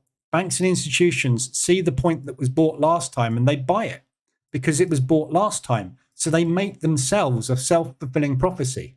It's like, kind of like a reverse paradox. They make this thing move up and down at that price point 3 times because the last time they bought it there, it didn't work. So they sold it. And because they're selling there, they sell it again. Because we see them selling it there, we sell it. So we add to the sells, which makes the sell happen. It's all self-fulfilling.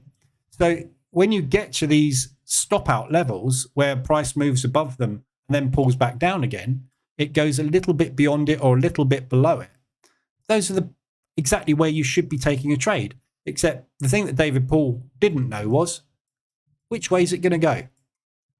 That's where risk reward comes in. You know where price is going. You know where it's going to move from. You just don't know the direction. We know that last time we bought here, we accumulated and we bought. So are we going to buy there again or not? We ignore everything that happens until we get there.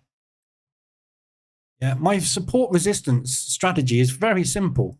When we get to the area that we got to last time, buy it and put a decent stop on it so that if we don't hit that level and buy that level, we push through it, those sellers will be exhausted and need a pullback. We still get out. You just need to give yourself wiggle room. Everybody uses I'm going to go long there and put a stop loss there. It's too tight. You're going to get stopped out too much. This is where everybody goes wrong. We know what's going to happen at levels because we see it happening all over again. But our human nature means if this pushes down to there and pushes up like that, we go, oh, I'm going to go long. Why? Wait until it gets there. If it doesn't get there, don't do it. We can't wait for the setups. That's the problem. And that's what David Paul's very, very good at, which is why he made a load of money. But again, all the strategies, I'd say about that thing that somebody sent me through the other day, said, could I automate this strategy for them? I just looked at it and went, no. And it's not because I don't think the strategy works or I can't be asked to learn how the strategy works. There's too many moving parts in this strategy. There's too many things have got to line up and too many colors have got to be the right thing before I can press a button. And at that button press, the odds are 50-50, except there's no logic in this. Basically, I'm waiting for a high Kanashi candle, which is not real price action, to close above or below a line while there's a color on a bar and something else is up and down. That isn't a reason for the market to move. When the market gets back to that level that it was previously supported at, we know that the sellers are there because we broke through it. Therefore, we sell that level. I only need one line on my chart. I don't need all of this crap. And thus, this person will say, well, that trade worked out because the high Kanashi candle changed color and it was pushing up into the fourth line and the red arrow appeared while that was blue and that was starting to roll over. No, it didn't. It changed direction because the sellers that caused that move there added to their positions. Why? Because they saw that last time we got to that level, the sellers were in control. So they do it again. It's so unbelievably simple, the way that this thing works. And yet everybody tries to complicate it with this stuff. And they'll sell you a course on it. Not only will they sell you the course on it, they'll sell you 1,000 indicators as well. It's coming from a person that creates indicators. But I don't make my living selling you indicators. This is the difference, isn't it? But that's it. That's as simple as it is. And people like David Paul, Dr. David Paul, brains, worked it out. It's not difficult. It's logical. All you need is maths and logic. It's just a maths equation that needs to be solved, except there's no way of solving it because the odds are 50-50 all the time. So all you need is an edge. When you can create an edge in 1,000 ways. No right or wrong way to create an edge. An edge is basically waiting for the market to get green rather than red. Sounds simple. And I show it simple, don't I? This is all profit. This isn't at the moment because I'm waiting for it to be. And if it isn't, I'll wait longer for it to be. That's it. I don't know where it's going. That indicator thing on that I just showed you can't tell me which way it's going. None of it knows which way it's going. The banks don't know which way it's going.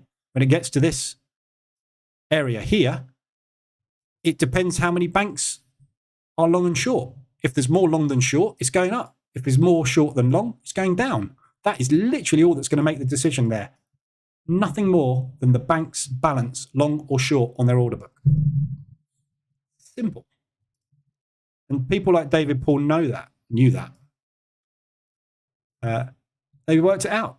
But only after years and years of trying to figure out how the hell this thing works, only to realize that there is no way to figure out how this thing works because it's a crystal ball or nothing. That's it.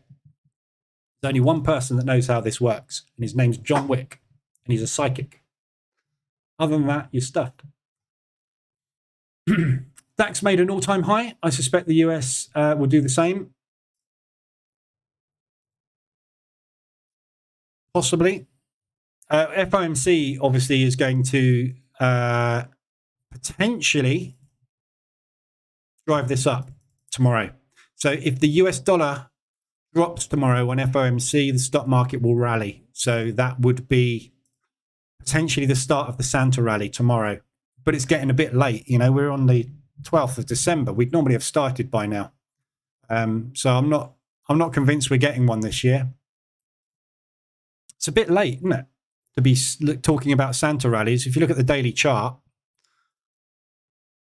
for December, yeah, we started strong. We sat sideways for a week. We've had a 3-day rally. If we get a pullback into the week before Christmas, which is next week, what are we going to do that? That's not a Santa rally, is it? That's a ever so small up month. That's a Santa rally, except we got it in November. Either Santa's got the date wrong or we're not getting one this year. I don't know. Difficult to tell at the moment. Just remembered as TV series called Numbers. Everything to do with maths and stats. That's a good name for a Maths and Stats TV series, Numbers. I can see where they're going with that. It's all about maths. Does the ORBEA allow you to take an RR option while exiting the trades in exiting the can't read what you're saying. Does the ORBEA allows to take RR option while exiting the trades in profit? Don't understand.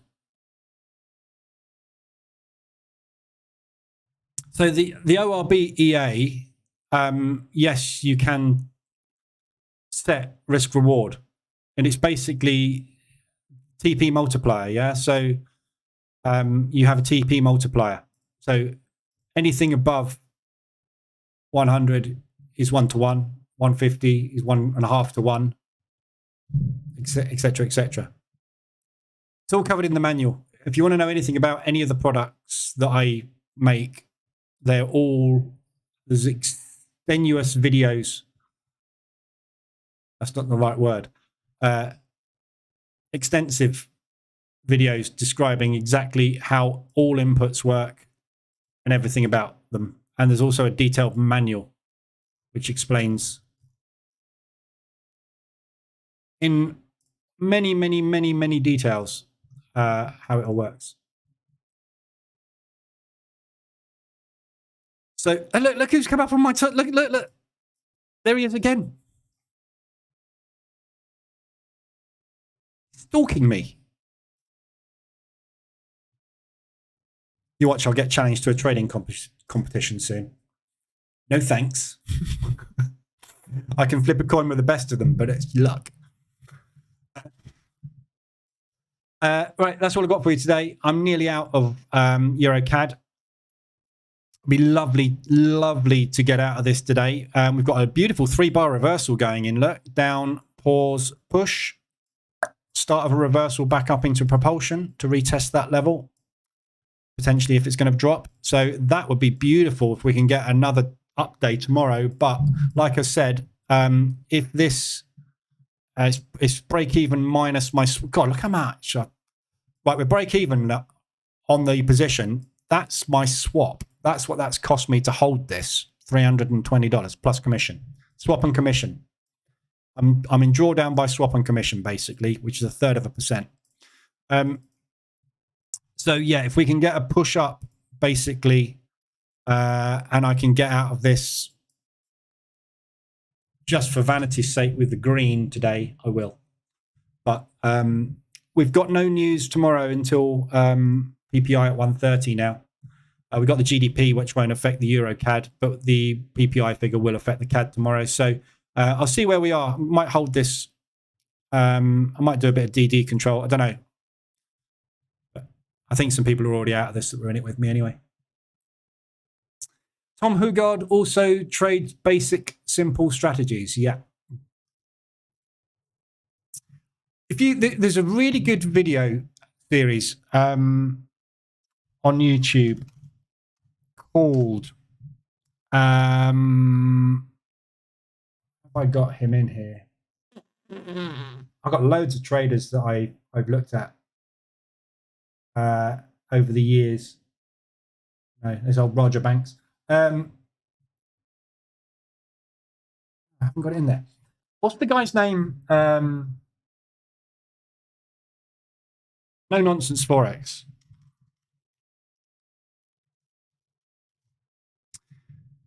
This guy. Yeah.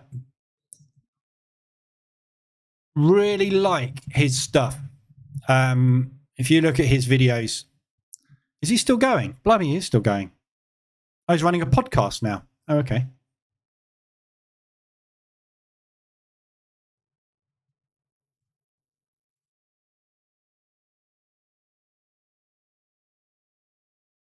I just wanted to see if he started to sell something. Be disappointed if he has, but anyway. If you want to learn how complicating a strategy or how a complicated strategy doesn't make you money, this is the channel to watch it. Everything this guy says in No Nonsense Forex makes sense. And I agree with a lot of his stuff in the fact that he says you need multiple indicators to get you into a trade. Everything he does uses ATR as well, which is very similar to ADR, which is what I use. But the problem with everything that he teaches you is, or rather he talks about, he doesn't really teach you anything, but he sends you off on this mission to find multiple indicators to put together to make a strategy.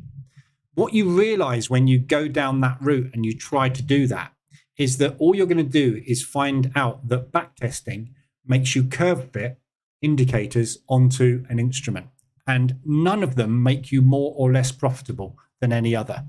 And it's a really good set of videos to watch and to go off and spend 3 or 4 months doing, because it teaches you that complicated strategies don't work.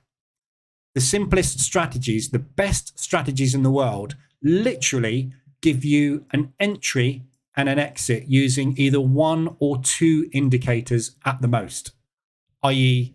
RSI extension, reversal alert. That's it. Yeah. When they've bought it, wait for them to sell it. That's basically what my strategy is in a nutshell. If there's confluence of levels, fantastic. Other than that, forget it. And I didn't realize he was doing a podcast now. There's lots of stuff on it, but you go back and watch all his original stuff, which will be years ago, probably now. Crikey, he's doing a lot of stuff, isn't he?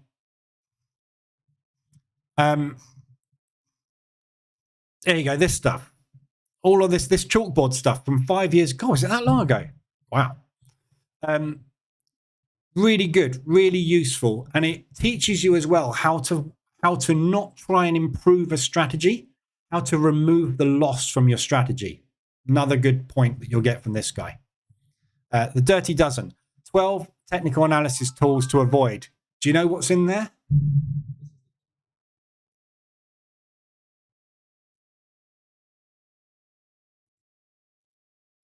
Got to find it. ADX, trend lines, stochastics, price levels. None of this works apparently. CCI, support resistance, doesn't work. No, useless. Chart patterns. Yeah, M patterns, W patterns, none of that works. Bollinger Bands, they don't work. Fibonacci, rubbish. Pullbacks, market structure, load of crap. RSI, useless. None of it works. I haven't made 150% this year with the RSI. I haven't. Bollocks. It's all a load of bollocks. The whole lot. Everything. All education. Total rubbish. Nothing works. Naked Forex guy is also good. Is he naked? VP, that's it, Brian. That's the guy's name. Tom Basco coin flip study showed that across 10 futures markets, a simple random entry with a trailing stop made money. Yep. It does. It's all about waiting.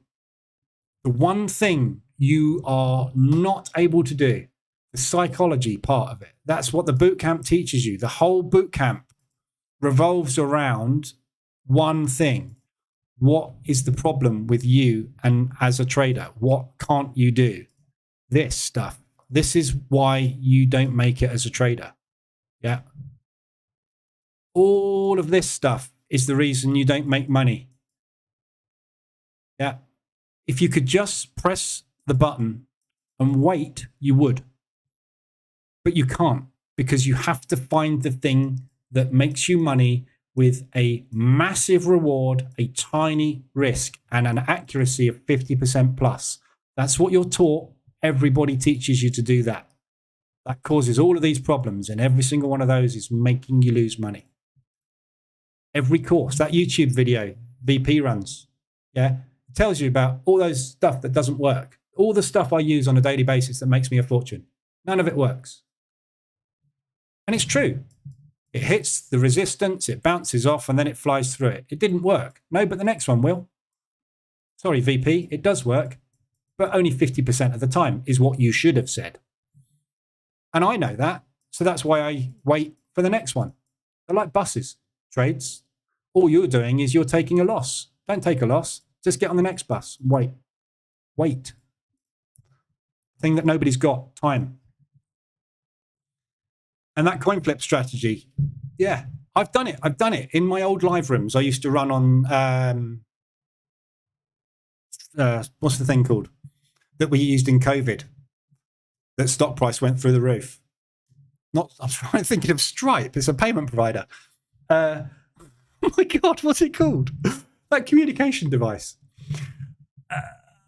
My brain's gone. God, I'm getting old. Anyway, I used to run a live room on another platform that wasn't YouTube.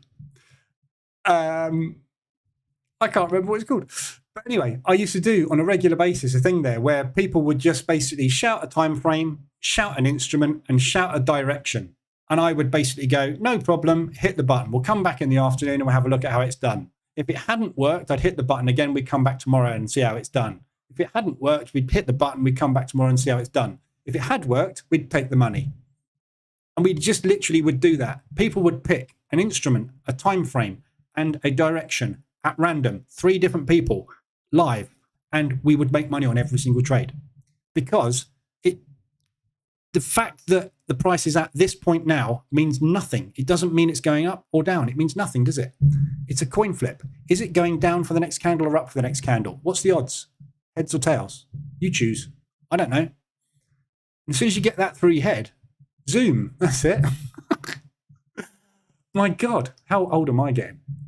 That thing, I described it well, obviously, though, because you understood what I meant. That thing that we started using in COVID because nobody could meet each other. We had to communicate through screens. That thing, yeah, that I started doing live streams on.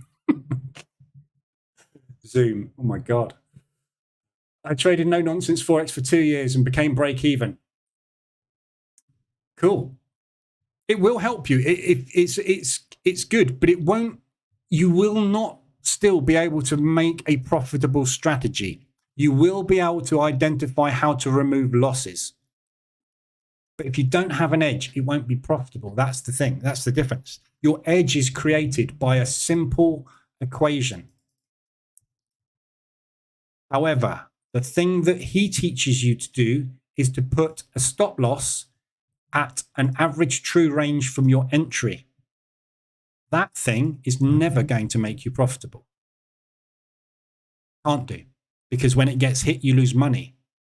If you'd have waited for it to do that, you would have made money, but you told the market to lose you money. At best, that will get you break even. I became a break even trader using these things. These made me break even because I suddenly realized that if I just press the buy button and wait, eventually it would probably go my way more than when it didn't. That was all it needed for me. And what did I use?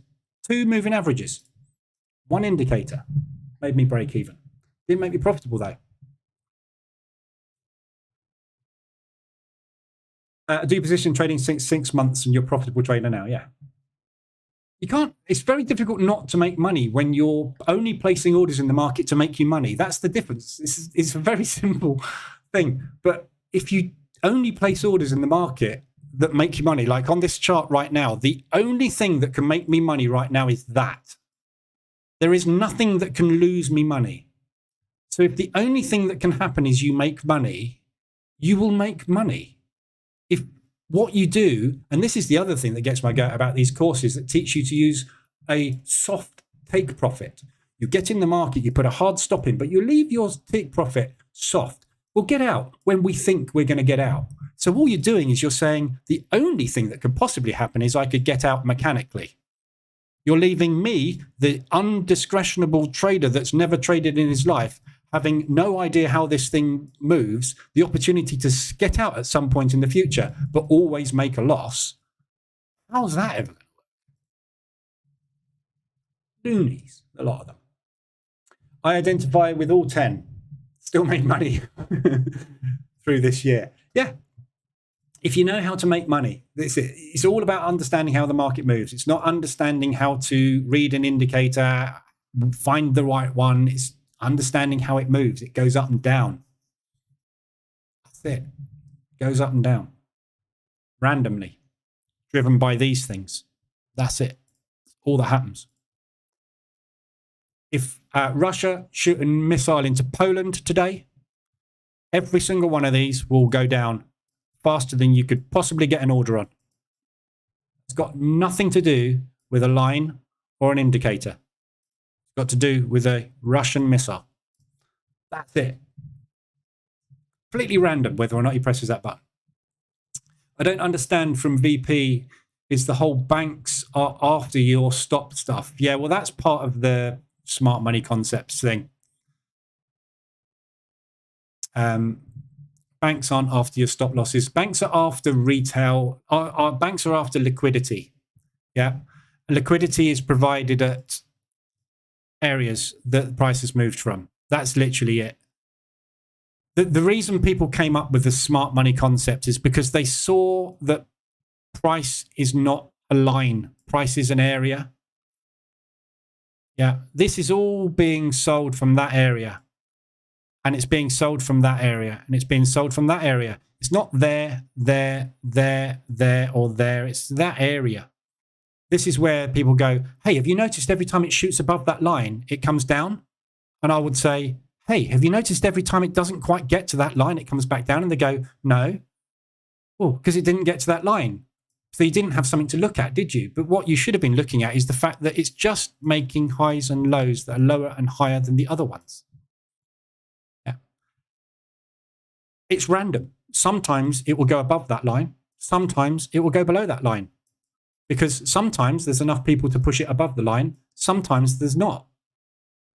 Does that mean that this time they decided not to take your stops out because they were feeling generous? Or does it mean that the banks don't actually hunt your stops because they couldn't give a monkeys about the 2% of retail revenue that goes into the $7 trillion a day banking market?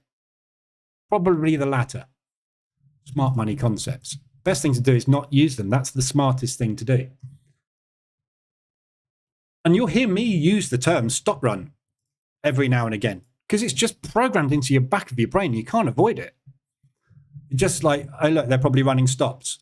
And I kick myself every time I say it because they're not running stops. It's just that price has gone beyond that level and it's probably going to revert because it's pushed so bloody hard they need to take profit. And it looks like they've taken out your stop because that's where you put it, because you're an idiot. Because the bank's told you every time you go short, you put your stop above the recent high. Why? So they know where it is. Who's the idiot? The one doing what the banks tell you to do, or the one placing the order in the market to get you out with a loss? Same people, isn't it, basically? Apparently, WB says at 7:15 a.m. every day, the market does the same thing. UK time, US time. WB, oh yeah, WB trading. Yeah. But it doesn't, does it? I've never actually done that course because it came out after I stopped buying courses. So I don't know what the course is, but I know it's a mechanical trading system. The market doesn't do the same thing at 7:15 every day. If it did, I'd be doing it. Yeah. The market doesn't do the same thing at 2:30 p.m. every day. I can prove that, and I've proved it every day in here. Right? Yesterday, it didn't have a clean breakdown to 2R. Didn't do the same thing as yesterday, did it? So how can you tell me it does the same thing? I can tell you what it does do. Moves. Up or down. It definitely does that. This is as mechanical as it gets. I can tell you guaranteed every day there's more volume coming in at the bell. Ding, ding, ding. Everyone can trade now. Okay. That's literally all that is mechanical in this thing. It gets more volatile. At 7:15 every day in the UK, I'm asleep. So is everybody else. The banks aren't open. Doesn't do the same thing. This is the thing. People buy it though. They buy it. And then they realize it didn't. And then it does it 10 times on the trot and he'll go, hey, everybody that's used my mechanical trading system passed FTMO this week. The last 3 weeks, they all failed. But this week they passed. Crap. What's your thoughts on adding to winners? Do it, definitely. You make more money. If the market goes your way. So if you broke today, pulled back and added to that winner, today you would have lost. Another day you would have won. you're just adding more risk. So if you're happy to take more risk because you get a feeling it's going your way, do it. The odds are still the same. It's 50-50. It'll either work the ad or it won't work the ad. But if you do add and you get a runner, you'll make a lot more money. One of the things Kunal Desai at Bulls on Wall Street is very, very good at is lot sizing. When he is on a roll, he rolls. And it's a bit like Trading in the Zone by Mark Douglas. When you're on a roll, you're on a roll. And you will maintain that roll. You're not on a roll because you're good. You're not on a roll because you're in the zone. You're on a roll because the market is moving with your strategy. That's it. Yeah. If you're a trend trader and it does that, pulls back, pushes up, you add, and it pushes up, you go, hey, got it. And it pulls back and it pushes up and you add and it goes up and you go, I'm on a roll. No, you're not. The market's trending and you're a trend trader. Well done. Tomorrow, when you're not on a roll, you'll be gutted. You won't even get to add to a winner because you'll be stopped out 5 times. Yeah. Adding to winners is basically going, hey, this trade is working. I'm going to take another trade. Yeah. Do something with that one, for God's sake, because if you're adding to that one and both of them come down to there, you've just doubled your risk, doubled your loss. So if you're going to add to a winner, make sure you completely protect that one, because what you're saying is, I think this thing's going, so I'm going to add another trade. I'm going to protect that one, and this one is going to be a stop out. If this one moves up to there, I can add another one, and then I will move this one up to there, protect that one. I've got 1R locked in, 1R break even, and now I've added to another one. Worst case scenario, that is a break even on 3 positions. If it goes, it goes. You'll make a fortune. If it doesn't, it won't. The odds of every ad are the same as the one you initially started with, aren't they? It's just another trade on top of another one. There's a guy at CTI called Daniel who runs the company, and he calls it Satguru, which is basically, it's a Japanese term for using your existing profit to add to your position. It's a very well-known strategy for investment trading and pension funds, hedge funds, that sort of stuff. We try and do it with a stop loss, and then it makes us cross because we get a stop out at break even. Something trends, right? 3 legs. You go up, pull back, you add, pull back, you add, pull back, pull back. Market structure shifts. You get a break even on it. You've spent the whole day building this position of 3, only to get stopped out at break even. Does that make you happy or sad? Take the profit. If it works, get out. That's the way I would do it anyway. I prefer to do it. Can anyone teach me trading? I'm new. No. Yes. Plenty of people can teach you trading. Whether you'll be any good at it is very, very difficult to tell. Go and, if you want to start, if you're serious and you want to start, Baby Pips is your place. Go here. Can't type. Go here. Go to Learn Forex. Follow this course. It's totally free. And then when you've learned that, scrap the lot of it. Come here and watch the Position Trading Bootcamp. And this will teach you why all of that stuff you just learned isn't working. But if you do this before you do all that stuff, you won't understand what the hell I'm talking about. So you've got to start at the beginning. It's a journey learning this job, not a course. What time trading do you think the big boys use? They don't use time frames. They use price levels. So in a bank, you'll hear the bank, oil's a good example. You'll hear the calls in the bank being buy it at 66, sell it at 70.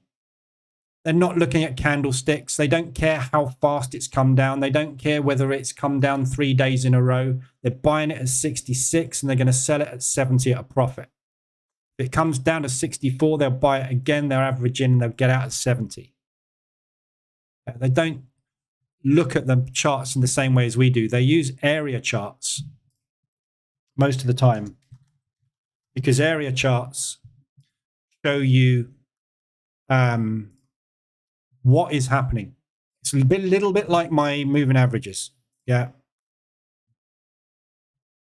Yeah, you can see clearly what's happening on this type of charting. It's going up. Yeah. So you can see where we should be buying and selling from as price areas points. They don't forget, in banks and institutions, they move this thing. They don't need necessarily for price to get to a point. They can move price from A to B. If they need to move price up, they will move price up because they can. They can buy a ton of futures contracts in oil and move it.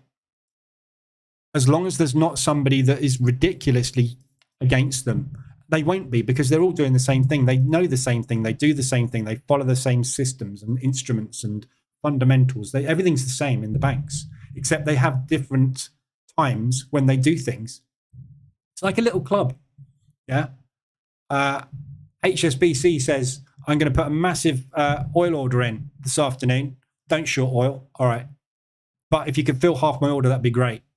Next time you want to sell gold, let me know, because I want to buy a load of it.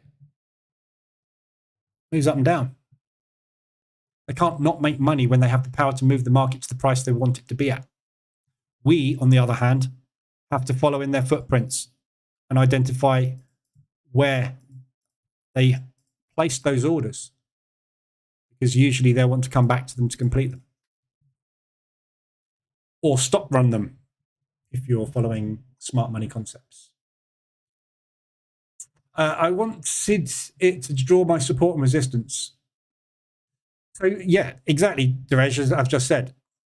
These lines you see on my chart are monthly and weekly.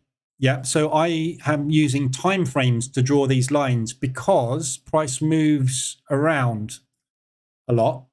You will find that usually weekly highs you will find are good resistance areas and support areas. Monthly areas. Yeah, it's a price. Yeah, it's a price. It's where we stopped selling last week. Yeah. So on every time frame, you could draw different support and resistance. You could draw it there. You could draw it there. You could draw some there. That's a weekly. Yeah. You could draw a bit there if you wanted to. It's not very good, but completely discretionary. However, weekly and monthly cycles in banks and institutions are a thing, which is why we use the 24 and 72 moving averages for the weekly and monthly cycles. What are we doing? What have we been doing over the last few weeks and months? Buying oil. What have we been doing over the last few weeks and months? Selling oil. Yeah. From what levels? That price point. We push down into that price point. It's all areas. It's all rough. Everything's rough. Look. This stuff that I just showed you, that VP, no nonsense Forex, support resistance levels don't work. None of this works. This thing, you could not have made money out of bouncing out of that 4 times. No, possible. If you use a stop loss, it is. But what we're doing here, double bottom. Good chance to take a long. Yeah. If it doesn't bounce from here, it's going to go down. So wait for it to go back up again. Or get in with a stop loss and hope that you get a double bottom bounce. Just make sure you take more off when it goes up.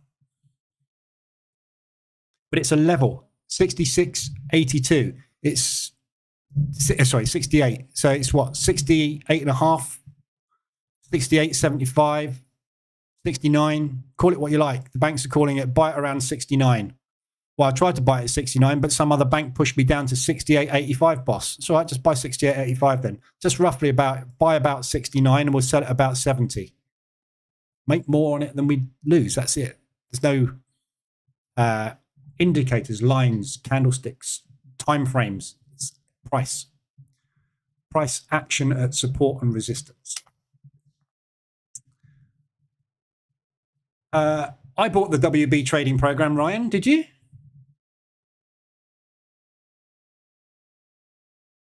You haven't told me what it's like. I'd be interesting to know. In fact, share. If it's a mechanical trading system, I can automate it. If I can automate it, I can either prove or disprove it. So I'm more than happy to automate it if it works. The fact that you're here, I suggest probably means it doesn't. But what do I think about Rockstar stock or future? I think when GTA 6 will come out, stock will skyrocket. Yes, it will, definitely. That's out in January. Stroke February, isn't it? GTA 6. Yeah, buy Rockstar. That's an investment. That's not a trade, is it? That's an investment. What are your thoughts on the complicated stuff like the Wyckoff method? Yeah, Wyckoff works, but what is Wyckoff? Think about it. This video explains everything you need to know about Wyckoff.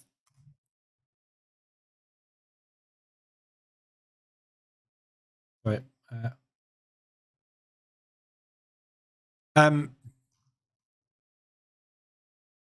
This one, stop buying trading courses. Yeah. And I'll explain why I built this video, why I made this video. Yeah. What is Wyckoff?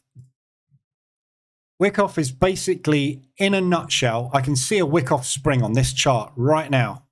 If you've done Wyckoff, you know exactly where the Wyckoff spring is on this chart, right? What is Wyckoff? Price moves down, forms a range,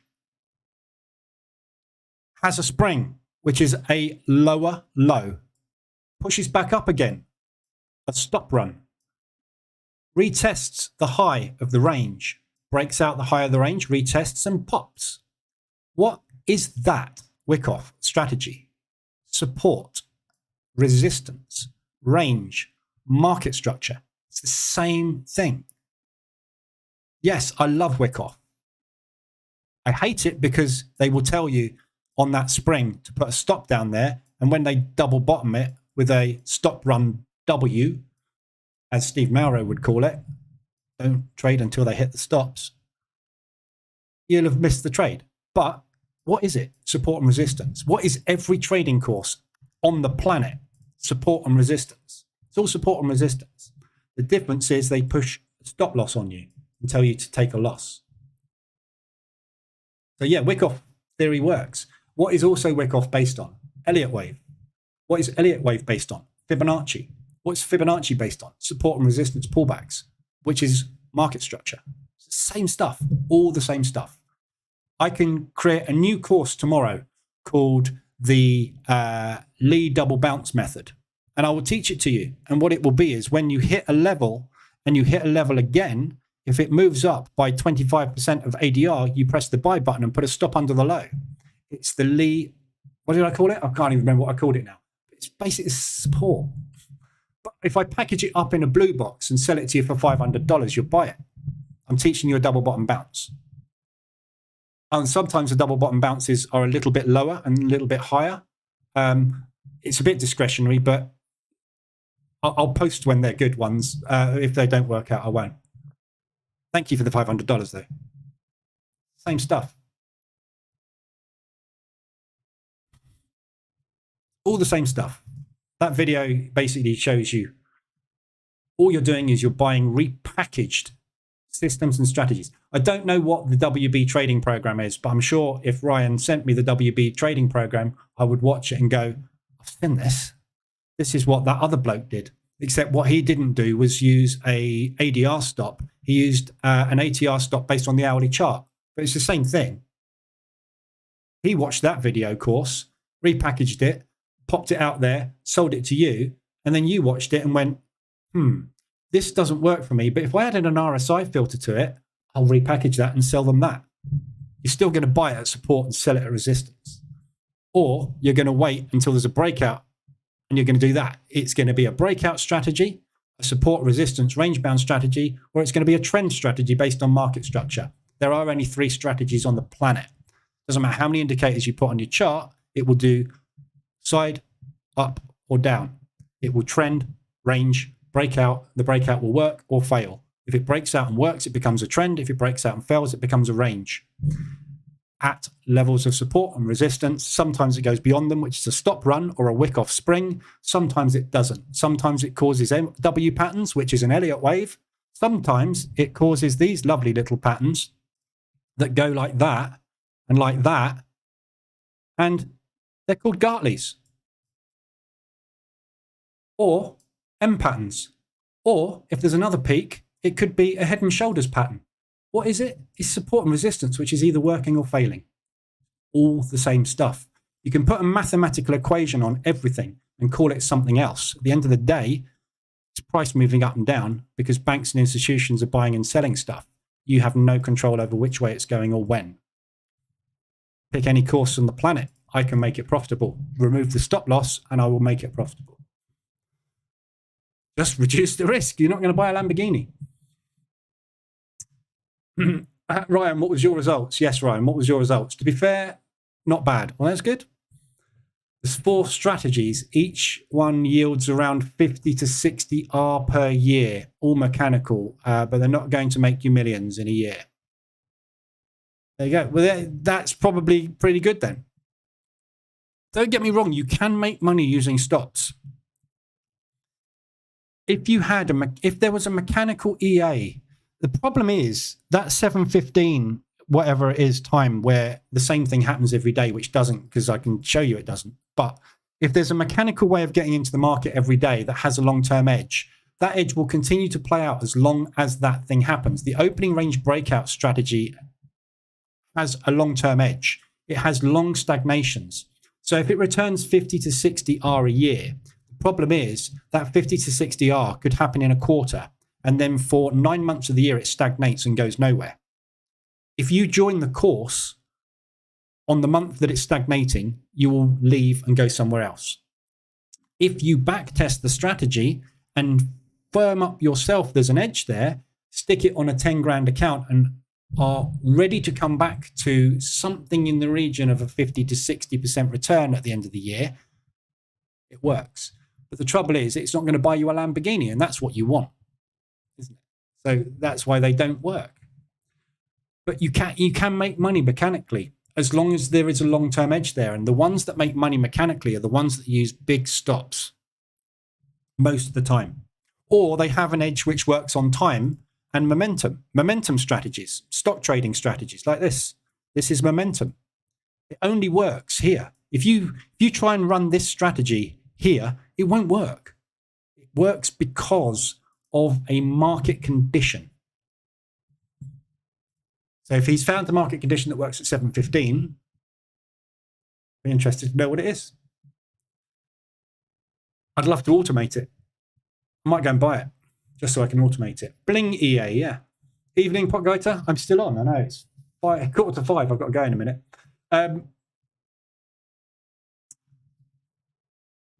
Brian, you'll have to talk to Ryan and maybe in the Telegram group about it. Afternoon, Blue Trader. You're late. I'm just about to go. And it's raining in Spain, apparently. I just want enough, yeah. Don't we all? Potgaiters showed up 2 hours late, yeah.